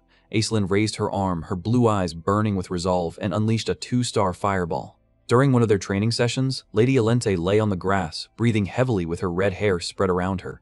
Derek approached and told her that he had brought water, asking her to drink. She sat near the small fire, accepted the pouch, and thanked him, but her hand hesitated. With a troubled expression, she told Derek that she was honestly unsure. She asked whether she could truly defeat Aizelin after only a few weeks of training. Derek answered without hesitation that she would win. Then he corrected himself and said, more precisely, that she would win in a certain sense.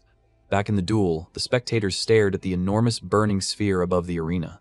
One of them asked if that was really fire, while another realized in shock that it was a fireball, and even a 2-star one. Elente looked up at the massive fireball in disbelief and asked if that was truly a fireball. Panic seized her as she realized this was not the situation they had expected. She turned toward Derek and asked what this was and what she was supposed to do. Derek remained silent, watching with an unreadable expression. Elente yelled at him to stop wearing that stupid face and give her something useful, calling him a fraud. The fireball descended, flooding the arena with blazing light. Elente trembled as she realized protective magic would never block a 2-star spell, and an ice spear would not work either. As Aizelin extended her hand with calm resolve, Elente admitted to herself that she had known it all along. She thought it was impossible for someone like her to defeat Aizelin. The spectators watched anxiously as the fireball crashed down. At the final moment, Elente threw herself aside, barely escaping as the ground erupted behind her. Dust and flame burst across the arena while Aizelin gasped, realizing Lady Elente had dodged it. Aizelin noticed that Elente had used the exact same method she had only witnessed once before. Derek watched silently and understood the crucial difference between them. He thought that Aizelin lacked experience with 2-star magic, and that a 2-star spell used by someone inexperienced became nothing more than a monster that devoured mana. Aizelin's hand trembled from the strain, but she clenched her fist and continued. Derek realized that Aizelin had acknowledged Elente's effort and talent, and that she was now going all out. He thought this was Aizelin's way of showing courtesy and respect to someone who had worked so hard to stand against her. Elente rose from the dust, breathing hard but still on her feet. At last, she understood what Derek had been thinking. A faint smile appeared on her face as she thought that if she could endure this, she would win.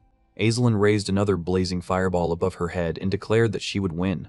Elente stared forward with renewed determination as the fireball rushed toward her. The spectators cried out that there was another fireball and that it was much faster than before. Elente sprinted across the arena with everything left in her body. The fireball chased after her like a living beast, burning the ground at her heels as it tore forward. Aizelin stretched out her hand and forced the attack to keep pursuing, but Elente refused to slow down. At the last second, she twisted her body into another desperate dodge, and the flames exploded past her. The force sent Elente spinning through the air. She barely escaped the speeding fireball as it curved beneath her, her body flipping high above the arena beneath the blazing sun. Aizelin shielded her eyes and stared upward in alarm. Even as she fell, Elente calmly gathered her thoughts. She decided that if she moved this unpredictably, Aizelin would not be able to read the path of her next attack. She also knew that casting a protective barrier would only waste what little mana she had left. Blue light flashed around her hand as she prepared another spell, wondering what Aizelin would do now. Then the massive ice spear shot straight toward her. Aizelin crouched low with her palm pressed against the arena floor and summoned an ice wall to block the attack. Elente realized in disbelief that Aizelin had chosen simple magic manifestation instead of protective magic. She thought that Aizelin had already used up nearly all her mana by casting and controlling 2 fireballs. Aizelin breathed heavily, sweat running down her face, while Derek watched calmly from the side and said that it would be over soon. Elente landed and smiled in exhausted triumph. She thought that it had worked, and that she had finally cornered Aizelin. There was no way Aizelin had any mana left. Elente checked her own condition and concluded that she could still cast at least 2 more magic arrows or ice spears. That was more than enough. Confidence swelled in her chest. She believed she had finally defeated Aizelin. But in the next instant, another burst of power surged across the field. Elente's eyes widened as fire and ice clashed violently. Aizelin had cast a fireball from the cover of the ice wall as the smell crashed through the ice wall. The blast shook the arena and hurled Aizelin backward with tremendous force. Aizelin crashed to the ground and gritted her teeth, but the fireball still tore through the air. Elente stood frozen as the flaming spell passed overhead, barely missing her. Her expression stiffened. Across the ruined arena, Aizelin lay behind a shattered wall of ice, panting heavily. Inwardly, she begged for just one more chance. She told herself that if she could push a little further, she could still continue. Her fingers trembled as she forced blue mana to gather again, even though her body was clearly at its limit. Elente looked down at her in silence. Despite her exhaustion, Aizelin's blue eye sharpened with unwavering resolve. The truth was that no noble lady in Everstein had ever shone brighter than Aizelin. But wherever brilliant light existed, shadow was bound to follow, and that forgotten, dark corner had always been the place where Elente stood. In Elente's memory, Aizelin walked ahead through a radiant field of blue flowers while Elente remained behind her in the shade. Her cruel voice from the past returned, saying that Aizelin had been born with everything and spoiled her entire life. The voice asked whether she had truly believed people would always smile kindly to her face. A past version of Elente appeared behind Aizelin with a cold smile, her arms crossed as shadows gathered around them. The mocking voices told Aizelin to look over, then demanded that she show the face she made when she lost herself to anger. Elente stared at Aizelin in silence, caught between shock and realization. In her mind, Aizelin was like a precious gem, one that only shone brighter the more it was polished. That thought pressed heavily on her heart. Aizelin's radiance had always been so blinding that it swallowed Elente completely. In her memory, dark water gathered around her feet, and black shadows coiled upward, dragging her deeper into an abyss of inferiority. Even so, Elente remembered that she had kept sharpening her blade in that darkness. She had continued telling herself that one day she would surpass Aizelin and prove her own worth. She believed she would eventually crawl out of that bottomless pit. Back in the arena, Elente watched Aizelin from across the broken floor. She thought that Aizelin was elegant, composed, and beautiful. Even with her hair disheveled and her body covered in mud, even after stumbling and rolling across the ground in front of everyone, Aizelin still wore that calm expression. Elente wondered how she could remain so composed. Then she understood. It was almost as if Aizelin had no image she was desperately trying to protect. She was simply herself, always giving everything she had to whatever stood before her. The crowd shouted for Lady Aizelin to keep going. Some yelled that she could do it, while others urged her to stand. Aizelin knelt on the ground, trembling with exhaustion but still trying to rise. Elente formed a small flame in her hand and glanced toward Derek. She remembered asking him whether she could really defeat Aizelin. Derek had answered that she would be able to win soon enough. Elente stood inside the dark reflection of her own thoughts and decided that this was the end. But even if she won, she realized she would only return to the same place where everything had begun. She would still be nothing more than the shadow standing behind Aizelin's light. Aizelin struggled to gather mana again, blue energy flickering weakly in her hand.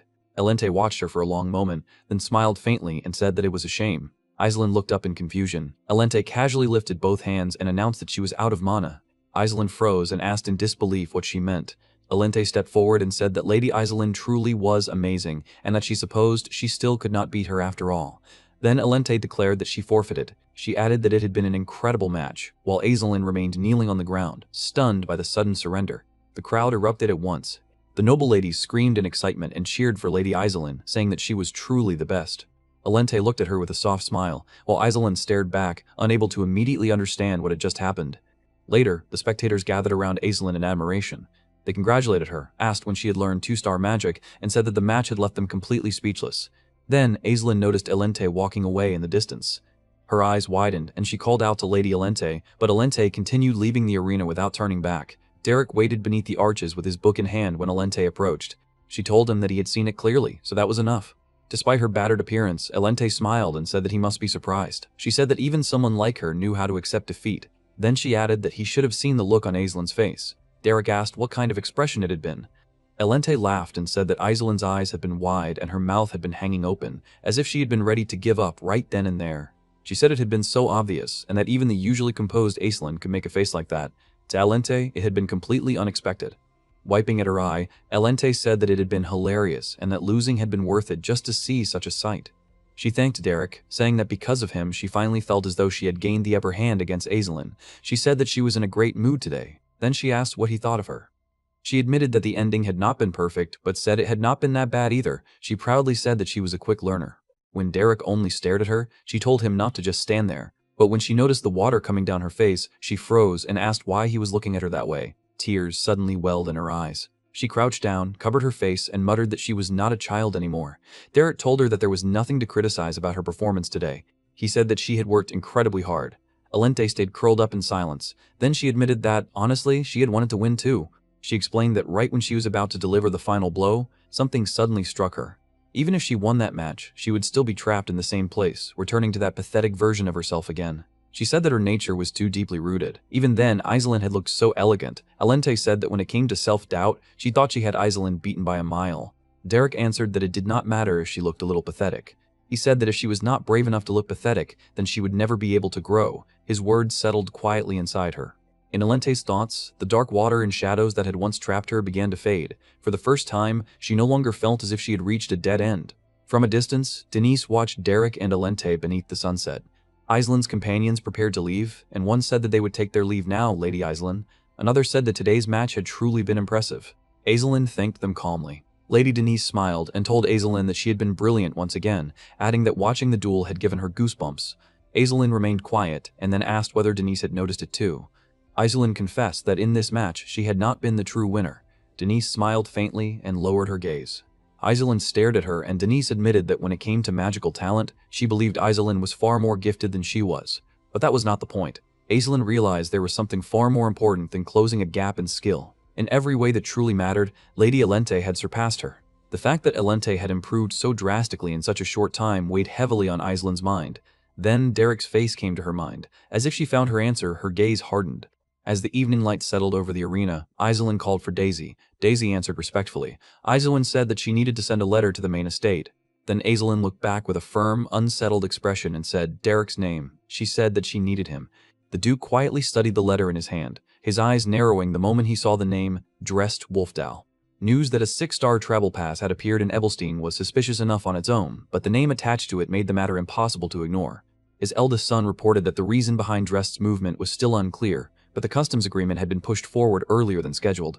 He believed the sudden acceleration was most likely a reaction to Sir Dresst's appearance. The Duke fell into thought. Even the Count of Belmir's visit to Ebelstein had already seemed unusual, and now that Dresst was involved, the situation felt even less ordinary. Someone standing at the peak of search-type magic, a man capable of reading signs and glimpsing possibilities, would never move without purpose. His son then added that a letter had arrived from Esselin requesting that they find her a magic teacher.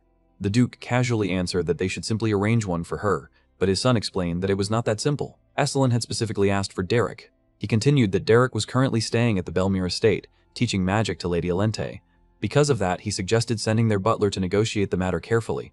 However, the Duke dismissed the idea, saying there was no need. Since he already had to visit Ebelstein because of Dresst, he would handle the matter himself while he was there. By evening, Derek and Elente sat together in a quiet room, sharing tea in a calm atmosphere. Elente says that she plans to rest for a while and step away from her studies so she can clear her head. Then she mentions Derek's work, saying that he will probably continue working with the Beldon Mercenary Corps. Derek agrees without hesitation. As the mood softened, Elente leaned forward and lightly placed her foot over his, her expression playful and teasing. With a gentle smile, she asks if he will come again when she calls him, especially if she needs him to continue teaching her magic. Derek is briefly caught off guard, but he soon regains his composure and says that he will come. At the same time, he admits that he is not sure whether there is anything more he can teach her. Elente smiles at that and points out that he is strangely humble for someone like him. Then she turns her gaze outside and notices that winter is finally beginning to fade. The long, harsh season is coming to an end, leaving behind a quiet feeling of change as she reflects on just how much time has passed. That night, Derek returns to the mercenary shop, where his two friends greet him with visible excitement. He smiles calmly and says that he has returned. Elsewhere, the Count of Belmir travels toward an unknown destination. The next morning, Elente is fast asleep in her room when her maid repeatedly knocks on the door. Irritated, Elente pulls a pillow over her ears and complains that she already decided to rest starting today, meaning there should be no lessons. The maid hesitates, then explains that this situation is different and that Elente should come out and see for herself. Still annoyed, Alente gets out of bed and walks to the door, saying that she clearly told them to say she was unavailable. She begins repeating that she is resting from today onward, but the moment she opens the door, she freezes. Her father is standing there. Overjoyed, he says that it has been far too long and calls her his pride, his jewel, and his treasure. Alente is so startled that she immediately shuts the door in his face. Behind the door, her thoughts race as she wonders why her father has suddenly come there. After a short pause, she opens the door again, forcing an awkward smile. She politely asks what brought him all the way there and requests a little time to change before speaking with him properly. Her father continues expressing his affection, calling her his beloved daughter and precious jewel. But before he can continue, Alente closes the door again. Soon after, the two sit together over tea. Her father brings up the young lady of Duplain, saying that she could not have been an easy opponent. Alente agrees and admits that she learned a great deal from the encounter. Her father then turns the topic to Derek. He says that if a mere mercenary can teach so effectively, it would be best to keep him exclusively under the Belmere estate. Alente hesitates, pointing out that the vassals would likely oppose such a decision. Her father chuckles confidently and says that there is nothing he would not do for her. He tells her to trust him completely. Hearing that, Alente smiles softly, comforted by his words. Later, Derek and his companions head out to hunt goblins. In the middle of the hunt, one goblin suddenly rushes in from behind, aiming for Derek's blind spot. Palin notices the danger and urgently warns him. Derek instantly activates his mana to respond, but at that moment, he senses something strange inside himself. The feeling is unfamiliar, almost like the presence of 3-star mana. Acting on instinct, he releases a fireball. A massive surge of fire mana bursts from his hand, far stronger than he can properly control. The spell obliterates the goblins at once, but its force is too overwhelming. The backlash strikes Derek as well, leaving him injured. The explosion echoes through the area, and she calls out to him in fear. After the incident, they return to the shop. Pelline explains everything to their uncle, who is shocked to hear that Derek nearly lost his life. The blonde subordinate, still furious, complains that she cannot understand whether all mages are this reckless. She questions why anyone would attempt a 3-star spell just to hunt ordinary goblins. Meanwhile, Derek stares down at his own hands. He reflects on the strange inconsistency he felt in that moment and compares it to the time he first reached 2-star mana. Just then, an unfamiliar voice speaks from behind. An old man in a cloak calmly advises him not to grow anxious just because he feels stuck. He says that forcing progress is unnecessary, and that the School of the Wild originally pursued the natural flow of things. However, he also remarks that such advice rarely works on mages like Derek. Derek studies him carefully and realizes that he cannot sense even the faintest trace of mana from the old man. Yet instinctively, he understands who the man must be. The presence before him is unmistakable. He is the first and greatest 6-star search-type mage. The old man removes his cloak, revealing himself as dressed Wolfdoll, the wandering spirit. With a calm expression, he asks them to bring out any decent alcohol, saying that the fatigue from his travels has built up. That same night, at Dela's palace, the grounds are quiet but tense with effort. Dela practices mana alone, a visible field of power spreading around her and across the ground. She focuses intensely, trying to draw power from it and form ice spears from beneath the earth. Her goal is clear, but no matter how many times she tries, the results are disappointing. Each attempt drains her further, and frustration quickly piles up. Exhausted and irritated, Dela finally drops to the ground and vents her anger, shouting about how difficult and annoying the process is. At that moment, her brother appears nearby with a calm, mocking smile. He comments that he thought she had matured a little, but her temper seems exactly the same as before. Dela jolts in surprise, then glares at him and demands to know when he arrived. Her brother ignores her irritation and instead remarks that she managed to draw out 5 ice spears. Though his tone is teasing, the words are still a subtle compliment. He then suggests that perhaps her improvement is thanks to having a good teacher. Dela immediately rejects that idea. She insists that her progress is entirely due to her own ability and says that Derek, whom she calls a selfish fellow, has nothing to do with it. Her brother calmly reveals that Eileen is planning to hire that same selfish fellow as her magic teacher. The news hits Dela hard. She reacts with shock and strongly objects, worrying that Eileen might end up being treated the same way she was. Her brother tells her not to say things that could create misunderstandings about Derek. He then adds that he recently heard at a ball that Lady Alente also intends to continue employing him. Dela puffs her cheeks in frustration, silently wondering why that man is so popular. Her brother answers bluntly that Derek managed to turn a troublemaker like her into a proper person, so it is only natural for him to be popular. Dela immediately snaps back, angrily demanding to know who he is calling a rascal. But her anger soon fades. She lowers her head and quietly admits that she really had been like that before. Her brother smiles again and suggests that perhaps it would be better if Derek chooses Eileen. That way, Dela might get another chance to meet him. Dela instantly blushes and stammers, strongly denying that she wants to see him. Her flustered reaction only makes her denial less convincing. Her brother accepts her words on the surface, though his tone suggests he sees through her. Then he reflects that Derek's reputation is spreading quickly, and says that he hopes the number of competitors trying to hire him does not increase any further. Back at the shop, Drest drinks his alcohol while Derek watches him in silence. The more Derek observes him, the more confused he becomes. He cannot understand why someone as extraordinary as Drest Wolfdoll, a mage of such legendary caliber, would be staying in a place like this. After finishing his drink with a satisfied sigh, Drest suddenly calls Derek by name and confirms whether he is truly Derek. Derek answers respectfully, though inwardly he is shocked that Drest already knows who he is. Drest then politely asks if they can speak privately for a moment. Soon after, the two walk together through the quiet night streets. As they move side by side, Drest comments on Derek's magical talent, explaining that it feels extremely ambiguous and unusual. He says that Derek has probably never been told this before, because his skills are already outstanding. Then Drest asks why Derek works so hard, and what he truly hopes to achieve by learning magic. Derek answers honestly that he does not have any grand ambition. After barely grasping a small thread of talent, he simply became curious about how far he could grow and how much further he could push himself. Drest smiles with genuine interest. He says that for a commoner dreaming of reaching a realm above his current position, Derek is still lacking in many ways. Even so, he offers to help him. The moment Derek hears that, countless thoughts rush through his mind about who Drest Wolfdoll truly is. Drest is a legendary 6-star mage born as a commoner. By the time he reached adulthood, he had already advanced to the 2-star realm. Later, after starting a family, he successfully reached 3-star. For countless commoners, Drest Wolfdoll was more than a powerful mage. He'd become proof that someone born without noble blood could still climb the world through magic. To many, he was a symbol of hope and a spiritual pillar. His village eventually transformed into something like an ivory tower, gathering commoner mages who dreamed of learning, rising, and finding opportunities they had never been allowed to reach before. But everything changed in the year Drest finally entered the 4-star realm. At that point, the story slipped into the past. Drest returned home one day, only to find his entire family brutally murdered. The horrific sight froze him in place. Shock and terror swallowed him as he stared at what had been left behind. Elsewhere, a count spoke casually with his butler about the aftermath. The count asked whether Drest had calmed down. The butler reported confidently that Drest had already gone into hiding, and that the arrogant commoner mages who followed him had quieted down as well. The count laughed mockingly, saying that commoners were always quick to tuck their tails once fear reached them.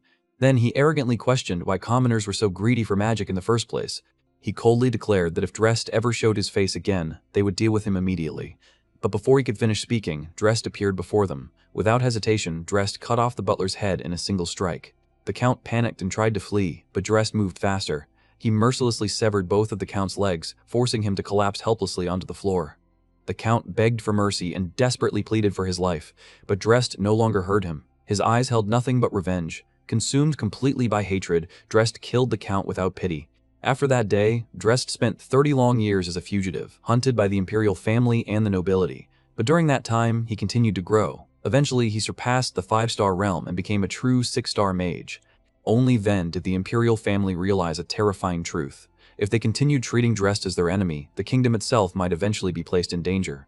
To protect their authority, they officially acknowledged that Drest's revenge had been justified. Then, they granted him a noble title. That was how Drest became a noble, not through birth, lineage, or political favor, but through the overwhelming power of his own magic. Back in the present, Derek could hardly believe that such a person was personally offering to teach him. To him, there was no possible reason to refuse such an opportunity. Soon after, the scene shifted to the noble district of Evilstein, inside the central conference room of Cleon Hall. Grand Duke Duplain, Grand Duke Veltus Andalof Kellogg Veltus, and the Count of Belmerd sat together discussing political matters. Grand Duke Veltus warned Duplain that if he intended to expand north of the Belko Peninsula, he needed to be careful of the labyrinths in the White Zone. He even offered to dispatch his knights if support became necessary. Grand Duke Duplain immediately mocked the suggestion. He sarcastically asked whether the knights Veltus mentioned were merely those lowly mercenaries. Veltus smirked and calmly pointed out that managing such a wide territory using only private soldiers must be difficult. Then he added that surrendering the territory was also an option. Those words visibly angered Duplain. Sensing the tension rising, the Count laughed awkwardly and tried to soften the mood. He suggested that since the meeting was practically finished, they should visit their children instead. Duplain then mentioned that he had heard the Count's daughter, Alente, fought evenly against Eyeline. The Count smiled proudly and admitted that although Alente ultimately lost, her talent had finally begun to bloom. He confidently said that with proper training from a skilled instructor, Alente would surely surpass Lady Eileen in the future. Duplain immediately brought up Derek. He coldly said that if Derek became Eileen's instructor instead, Alente would never surpass her. The Count was slightly irritated, but he kept smiling. He replied that such a thing would probably never happen because Derek's bond with Alente had already grown quite deep. Internally, however, Duplain completely disagreed. He believed the Count had misunderstood Derek's character and doubted that Derek would choose based only on personal affection. Meanwhile, Grand Duke Veltus quietly wondered who Derek was. The fact that both nobles were trying so hard to recruit him made his value obvious. Veltus immediately decided that he should have Denise investigate Derek personally. Later, the Count visited the shop personally. The owner greeted them casually, but when he saw who it was, he paused in surprise. The Count asked if they are the mercenary guild.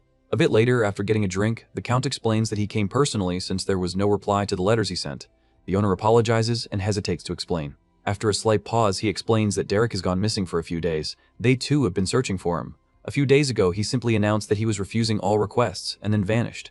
The Count fell into thought, wondering if Duplain already snatched him or was it Veltus, but he quickly denies it since there was no such news that reached him. He decides that he will have to find him himself. The scene then shifted to Denise. She was sitting comfortably on her chair, reading a letter while casually eating an apple. She asked her maid Bella when the letter had arrived. Bella explained that it had arrived early that morning and had been sent urgently by the patriarch himself. Inside the letter, Veltus ordered Denise to quickly locate a man named Derek and recruit him as her instructor. Denise sighed in annoyance after reading it. She assumed her father was rushing because Derek's market value was currently at its lowest point. Even so, the timing irritated her deeply. Today was extremely important to her. It was the day she had been waiting for more than anything else. A new book by her favorite author, Rayleigh, had finally been released. The title was The Lady Submits to the Cold Grand Duke's Ice Greatsword. Denise grew ridiculously excited and wondered what exactly the ice greatsword referred to. Her curiosity nearly overwhelmed her. Still, she knew she had no choice. If she ignored the order, her father would only nag her endlessly later. Accepting reality, Denise ordered Bella to prepare her clothes immediately. With determination, she announced that she was going out because there was someone she needed to find. As night deepened, the scene shifted into a distant, shadowy cave. The cold stone walls echoed faintly as Drest and Derek sat across from each other, continuing their training in silence. The atmosphere was calm yet tense, lit only by the soft glow of mana around them. Drest instructed Derek to close his eyes and release his mana like a fine mist. He explained that Derek needed to feel the mana spreading through the cave, touching every surface and then returning to him. Derek followed his instruction. Green mana rose around him and expanded through the cave like a flowing wave. As it spread outward and bounced back, Derek began sensing the shape of the cave through the returning energy. Drest explained that this was the foundation of search-type magic. He described how the ability evolved with each star level. At 1 star, it worked as simple threat detection, allowing the user to sense nearby danger. At 2 stars, the user could track locations and detect magic signatures from a distance. At 3 stars, the magic became strong enough to see through disguises and hidden appearances. At 4 stars, the user could see through opponents themselves, understanding their true intentions and movements. At 5 stars, the ability advanced even further, allowing the mage to read minds and communicate with the dead. Finally, at 6 stars, the ultimate ability awakened, the power to see the future itself. Derek was deeply shocked, especially by the idea of seeing the future. Sensing his reaction, Drest calmly revealed that he had already seen the future, and that was the very reason he had come searching for Derek. He admitted that he needed Derek for what was coming. Derek grew uneasy. He wanted to know what would happen to him in the future and what kind of fate awaited him. Drest then mentioned Valerian, the eldest son of House Duplain. He explained that before Derek reached adulthood, Valerian would eventually become involved in necromancy. Because of that future, Drest said that Derek would have to kill Valerian before those events unfolded. The statement filled Derek with questions. He could not understand why Valerian would turn to necromancy, or what kind of plan he was truly preparing. However, Drest refused to reveal anything more. He explained that the future was not simple. Learning too much recklessly could make the coming days even more unpredictable, causing events to twist and change in complicated ways. Even so, Drest decided to reveal one final truth. He told Derek that Derek was destined to die. Derek remained silent. The cave fell still again as the weight of the prophecy settled over them. Drest noticed Derek's calm reaction and seemed surprised that he was not more shaken. After a quiet pause, Derek finally responded with steady resolve. He pointed out that Drest had only said he was destined to die, not that he would definitely die. Drest did not want Derek to die either. He insisted that Derek had to survive and said he would make sure of it himself. To survive, Derek would need to become overwhelmingly strong. Drest raised his hand, and mana gathered in his palm before exploding outward. A terrifying surge of power shot toward the sky, forming a massive glowing halo around the moon. Blue lightning-like currents danced across the heavens, and the sky itself seemed to warp beneath the pressure of his overwhelming mana. Watching that incredible display, Derek quietly held on to Drest's words. The scene then shifted to a bright and lively morning city. People moved through the streets as usual, carrying on with their daily routines. A luxurious carriage stopped, and Denise stepped out, immediately drawing the attention of nearby passers-by with her beauty. She instructed the carriage driver to stay behind and rest while she continued on foot. The driver obeyed respectfully. As Denise walked beside Bella, she noticed the constant stares directed at her and playfully assumed they were staring because she was beautiful. Bella looked disgusted and bluntly reminded Denise that her room was always messy, that she barely washed herself, and that she usually spent her days lying in a heap while reading books. Bella admitted that Denise's usual appearance was already shocking enough, but somehow she looked even worse today. Denise simply laughed and praised Bella for being good at jokes.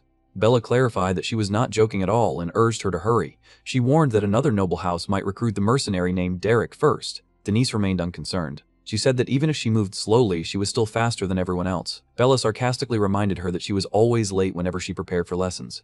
Denise shifted the conversation to Derek. She recalled hearing that the mercenary had rejected every request and disappeared into hiding. Bella questioned whether Denise had listened to anything she had just said, but Denise's mind was already focused entirely on Derek. She reasoned that Derek was not the type to dislike money.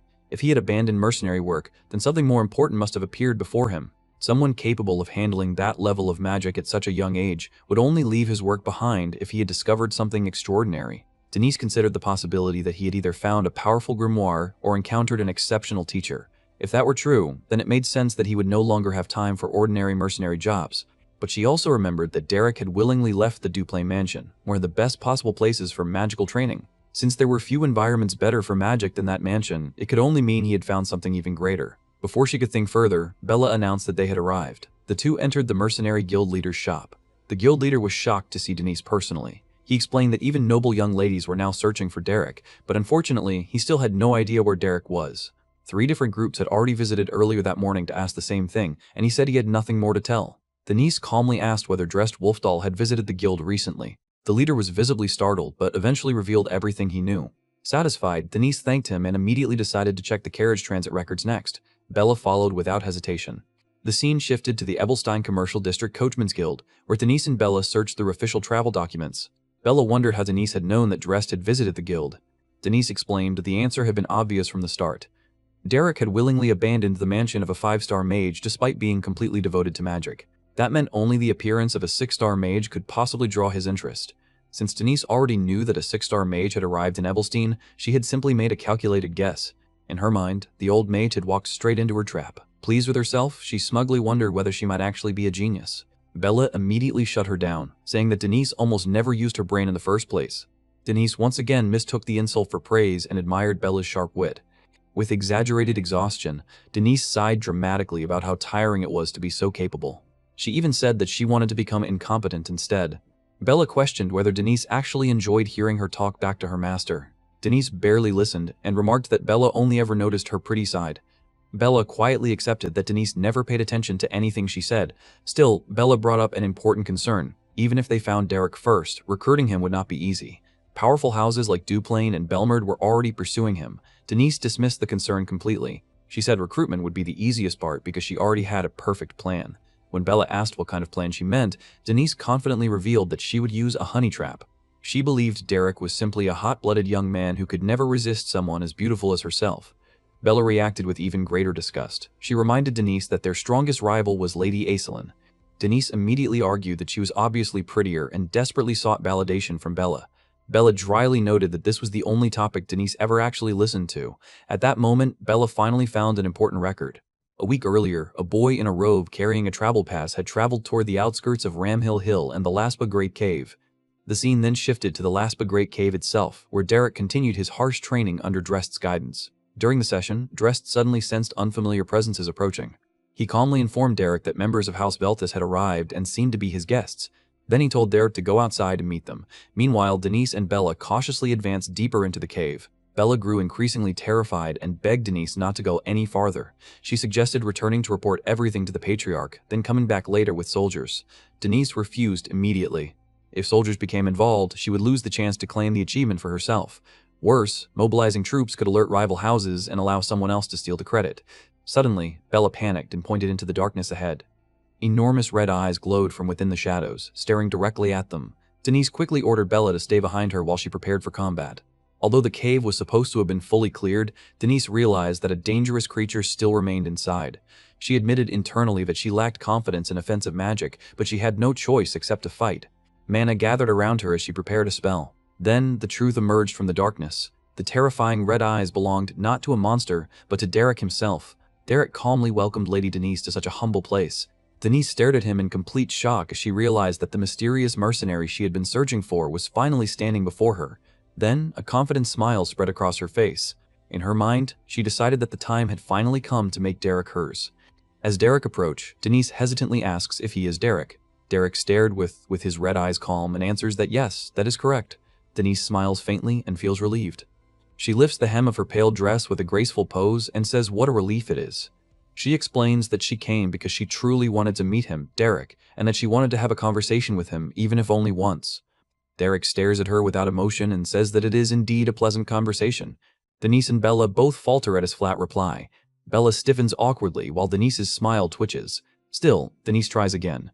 She says that, actually, she cannot tell him how many times she has met him in her dreams. She says she heard he is quite excellent as both a mage and an instructor. With a shy smile, she adds that if she could be taught by him, Derek, she thinks she would be so happy. Derek looks at her blankly and asks why she is speaking in such a theatrical tone. He asks if she is practicing for a play because the cave echoes. Bella bows her head and trembles as she tries not to laugh, but a laugh still escapes her. Denise freezes with a strained expression. Denise thinks that the shy, beautiful girl act does not work on him. Then she decides to try another approach. She calls out again and says that actually she felt a lot after watching the duel between Lady Eislein and Lady Alente. Her expression turns desperate as she says that, as one of the Rosea trio, she felt as if she was the only one falling behind. She says she was anxious that she would eventually be left behind if everyone else grew while she stayed in the same place. Denise throws herself close to Derek, grabbing at him with teary eyes as she pleads for him to save her.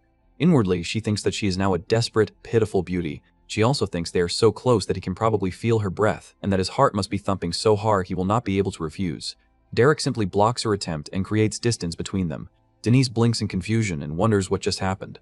Derek calmly says that he is not so sure. He explains that, from what he has seen, Lady Denise does not seem to have much interest in magic. He reminds her that earlier she mistook him for a monster-enchanted ice spear. He says it was clumsy, very clumsy. He points out that the flow of her mana, the speed of the incantation, and every part of her preparation were lacking. He admits that her basic mana capacity is excellent, but says it is not organized at all. He adds that this only shows how little she usually practices magic. Denise stands speechless, shaken by his blunt assessment. Behind her, Bella silently reacts as if his words have struck perfectly. Derek lowers his voice and says he will give her a piece of advice. He warns that in front of someone who is serious about magic, she should not speak of sincerity with lies. He says some people would take that as an insult. Denise stares at him, unable to answer. Derek turns away and says that he does not know why she needs him, but it does not seem to be for magic. He states that he does not accept requests from people whose true purpose he does not know. Denise panics and calls for him to wait a moment. She tries to say that first of all, but Derek continues walking. He tells her to find someone more capable than a lowly mercenary like him. He says that would be more fitting for her status, my lady. Denise is left standing in silence as Derek disappears deeper into the cave. Later, as dawn colors the forest outside the cave, Denise walks with Bella and declares that she has figured out that man's true identity.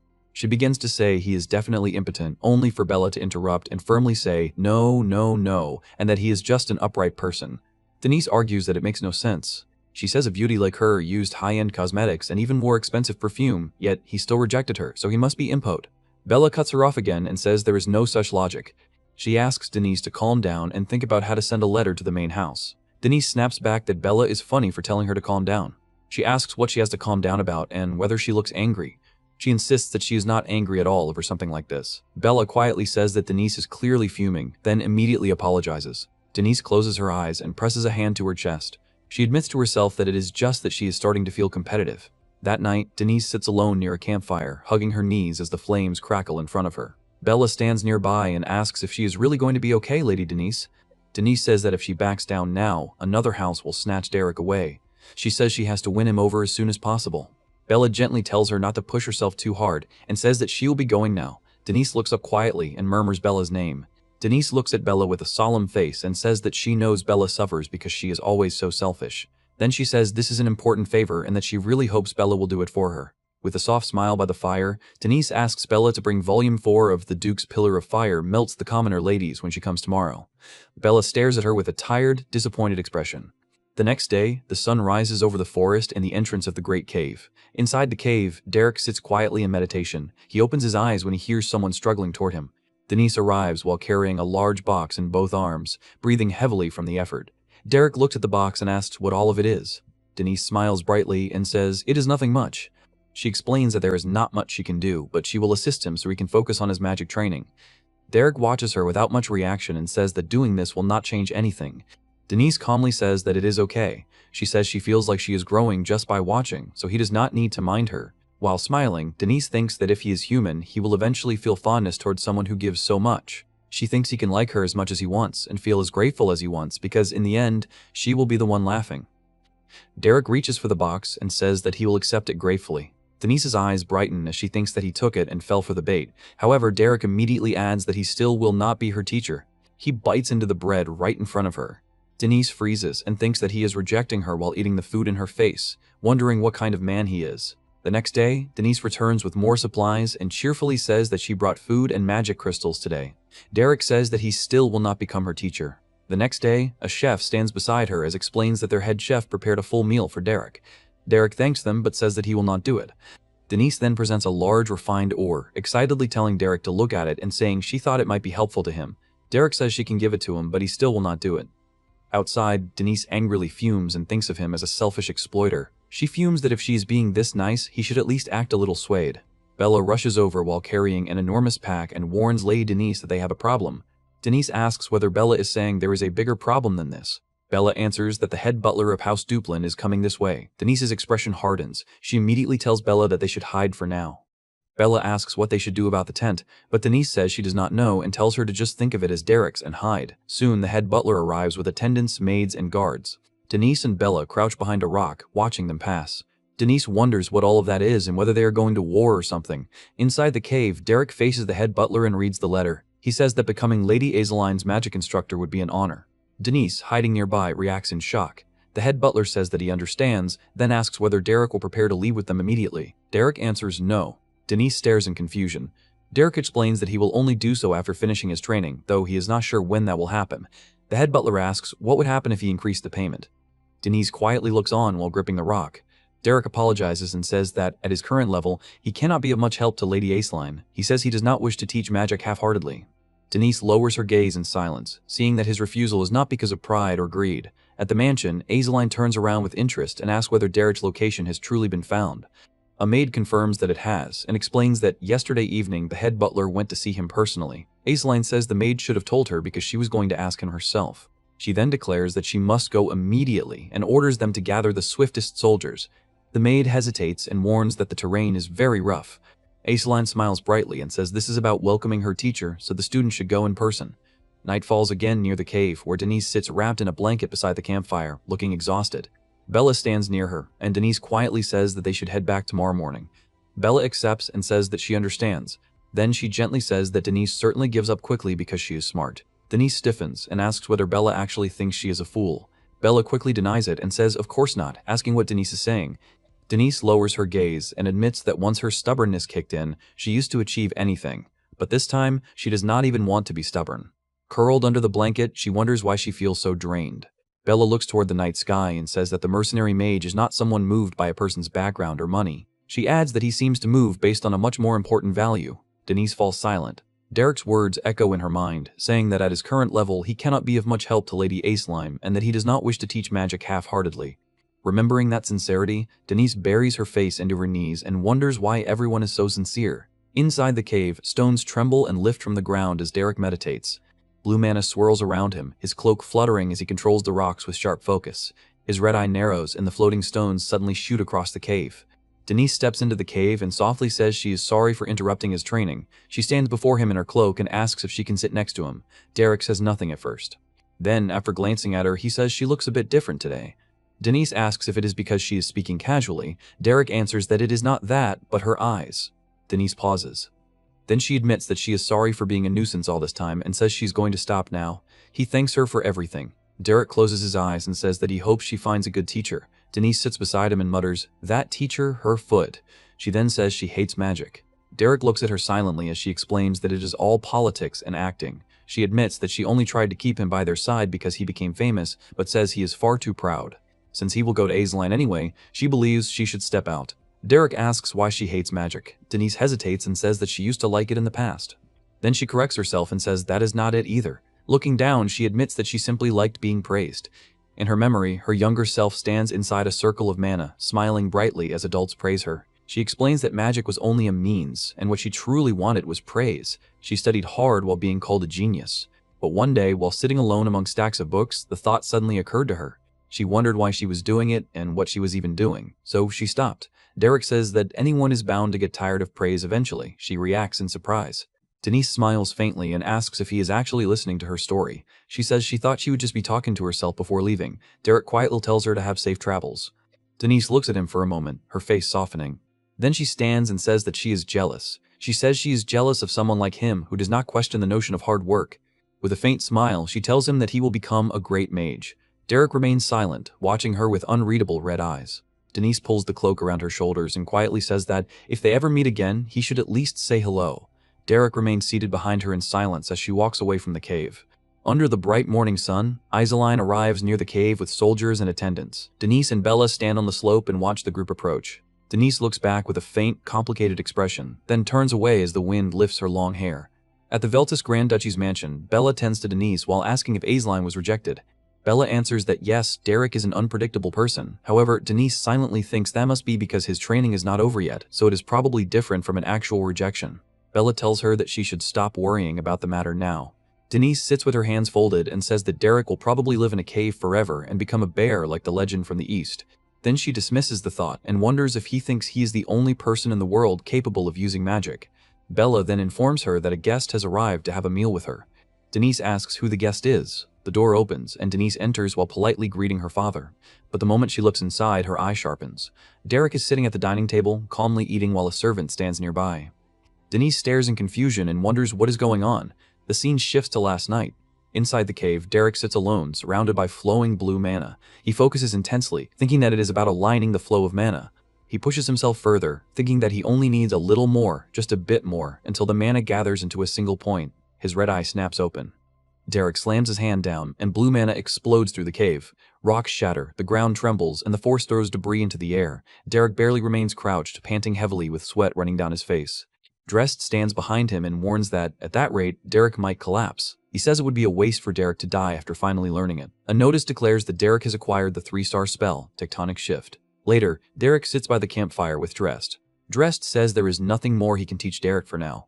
He reminds Derek that, as he said before, he will not survive with mediocre talent. He tells Derek to think for himself about how far he intends to climb. Then he says the food is well done and tells Derek to help himself. Drest rises and begins to leave. Derek asks where he is going. Drest says he is going to get some fresh air for a while. Before disappearing into the dark forest, Drest calls Derek's name. Derek looks up quietly and Drest tells him to beware of Kohela. Drest walks away through the trees until his figure vanishes into the darkness. Derek remains by the campfire, realizing that Drest is leaving. He sits alone with the flames in front of him, silently repeating the warning in his mind, wondering about Kohela. At the Grand Duchy of Veltus, inside the Veltus mansion, Denise's father smiles broadly and says that he is truly pleased. He says that, thanks to Denise taking the lead, a precious magic instructor walked in on his own feet. Denise sits calmly with tea and thanks her father, saying that she only did what she had to do. Her father then says that Derek must have had a reason for rejecting Duplain's request. He tells him to speak honestly, promising that he will assist him as much as he can. Derek, seated at the table, quietly says that he does not need anything other than the reward he mentioned. He adds that he only accepted because of Lady Denise's attitude. Denise's father immediately praises her attitude, saying that it is wonderful. He asks what other young lady on the continent could compare to Denise, and declares that anyone in the world who sees her would never be able to resist teaching her. He then begins recalling the time a maid broke a plate. He says the maid confessed that she had committed a grave sin and asked for forgiveness. Then, he says Denise gave an angelic smile and began saying that, rather than such a plate, she valued. Denise calmly interrupts him and calls to her father. Her father pauses. Still smiling, Denise says that they need to talk about the lessons now, just between her and the instructor. Soon, the room grows quiet. Derek remains seated while Denise continues drinking tea. Denise looks at him and asks what he is doing here. Derek answers plainly that he is drinking tea. Denise asks if he is joking. Derek asks him to pardon him, then says no. She reminds him that he said he would not do it, and asks if they did not already have a clean break. Derek lowers his gaze and says that he was grateful for what happened in the Laspa Great Cave. He says that he received great help thanks to her. Denise crosses her arms and says that she already told him it was only a political approach. She adds that she has no intention of learning magic. Derek admits honestly that he did not feel good about it. Derek's expression darkens. He says that, without even properly knowing what magic is, she should not decide whether it is good or bad because of an attitude that jumps to conclusions. Denise falls silent. Then she tilts her head and says that, right, it must have been unpleasant for someone like him, but she says that what she dislikes, she dislikes. He calls it a pity. Derek's red eyes sharpen. He declares that she knows nothing good about that beautiful and brilliant magic, yet still holds such disillusionment and antipathy toward it. He declares sharply that he will not tolerate this. Denise flinches at his sudden pressure. She thinks that this is absurd, and that she should not have provoked him. Elsewhere in the Ebelstein Noble District, Aisline sits alone in a quiet room, her head lowered in thought. She recalls what happened earlier. She stands before Derek inside the cave with soldiers nearby. Derek faces her calmly and calls her Lady Aisline. He says that she has nothing to learn from him. He explains that her foundation is already firmly set, so it would be better for her to learn from an instructor belonging to the same school of regulations. Then he apologizes. Aisline stares at him in silence, realizing that he has already made a firm decision. Inwardly, she thinks that his words were definitely not a compliment. She places her hand against the window and thinks that the standard was what she believed to be everything. She realizes that she was simply not free. A knock comes at the door. A maid calls to her, and Aisline tells her to come in. The maid enters and says that a letter has arrived from the main house. Aisline asks what kind of letter it is. The maid explains that young Master Valerian's departure ceremony is next week. Aisline realizes it is already next week and says that since it is his first departure ceremony, she must prepare a good gift. She decides to go to the shopping district. Since the white zone is dangerous, she says he must be prepared. As she leaves, the chair ominously breaks and topples behind her. That night, at Denise's mansion in the Ebelstein Noble District, Denise lies sprawled across her bed and mutters that Derek is truly out of his mind. She complains that he glared with his eyes wide open and told her she did not know a single good thing about magic. She says that magic is only good for him, so she does not understand why he forces it on others. Bella watches her quietly, then says that if Denise has realized that, she will no longer force Bella to read those vulgar novels. Denise immediately snaps back, saying Bella does not know a single good thing about those beautiful and brilliant works, and declares that she will not tolerate it. Bella calmly says that it is like teacher, like student. Denise protests and asks how so.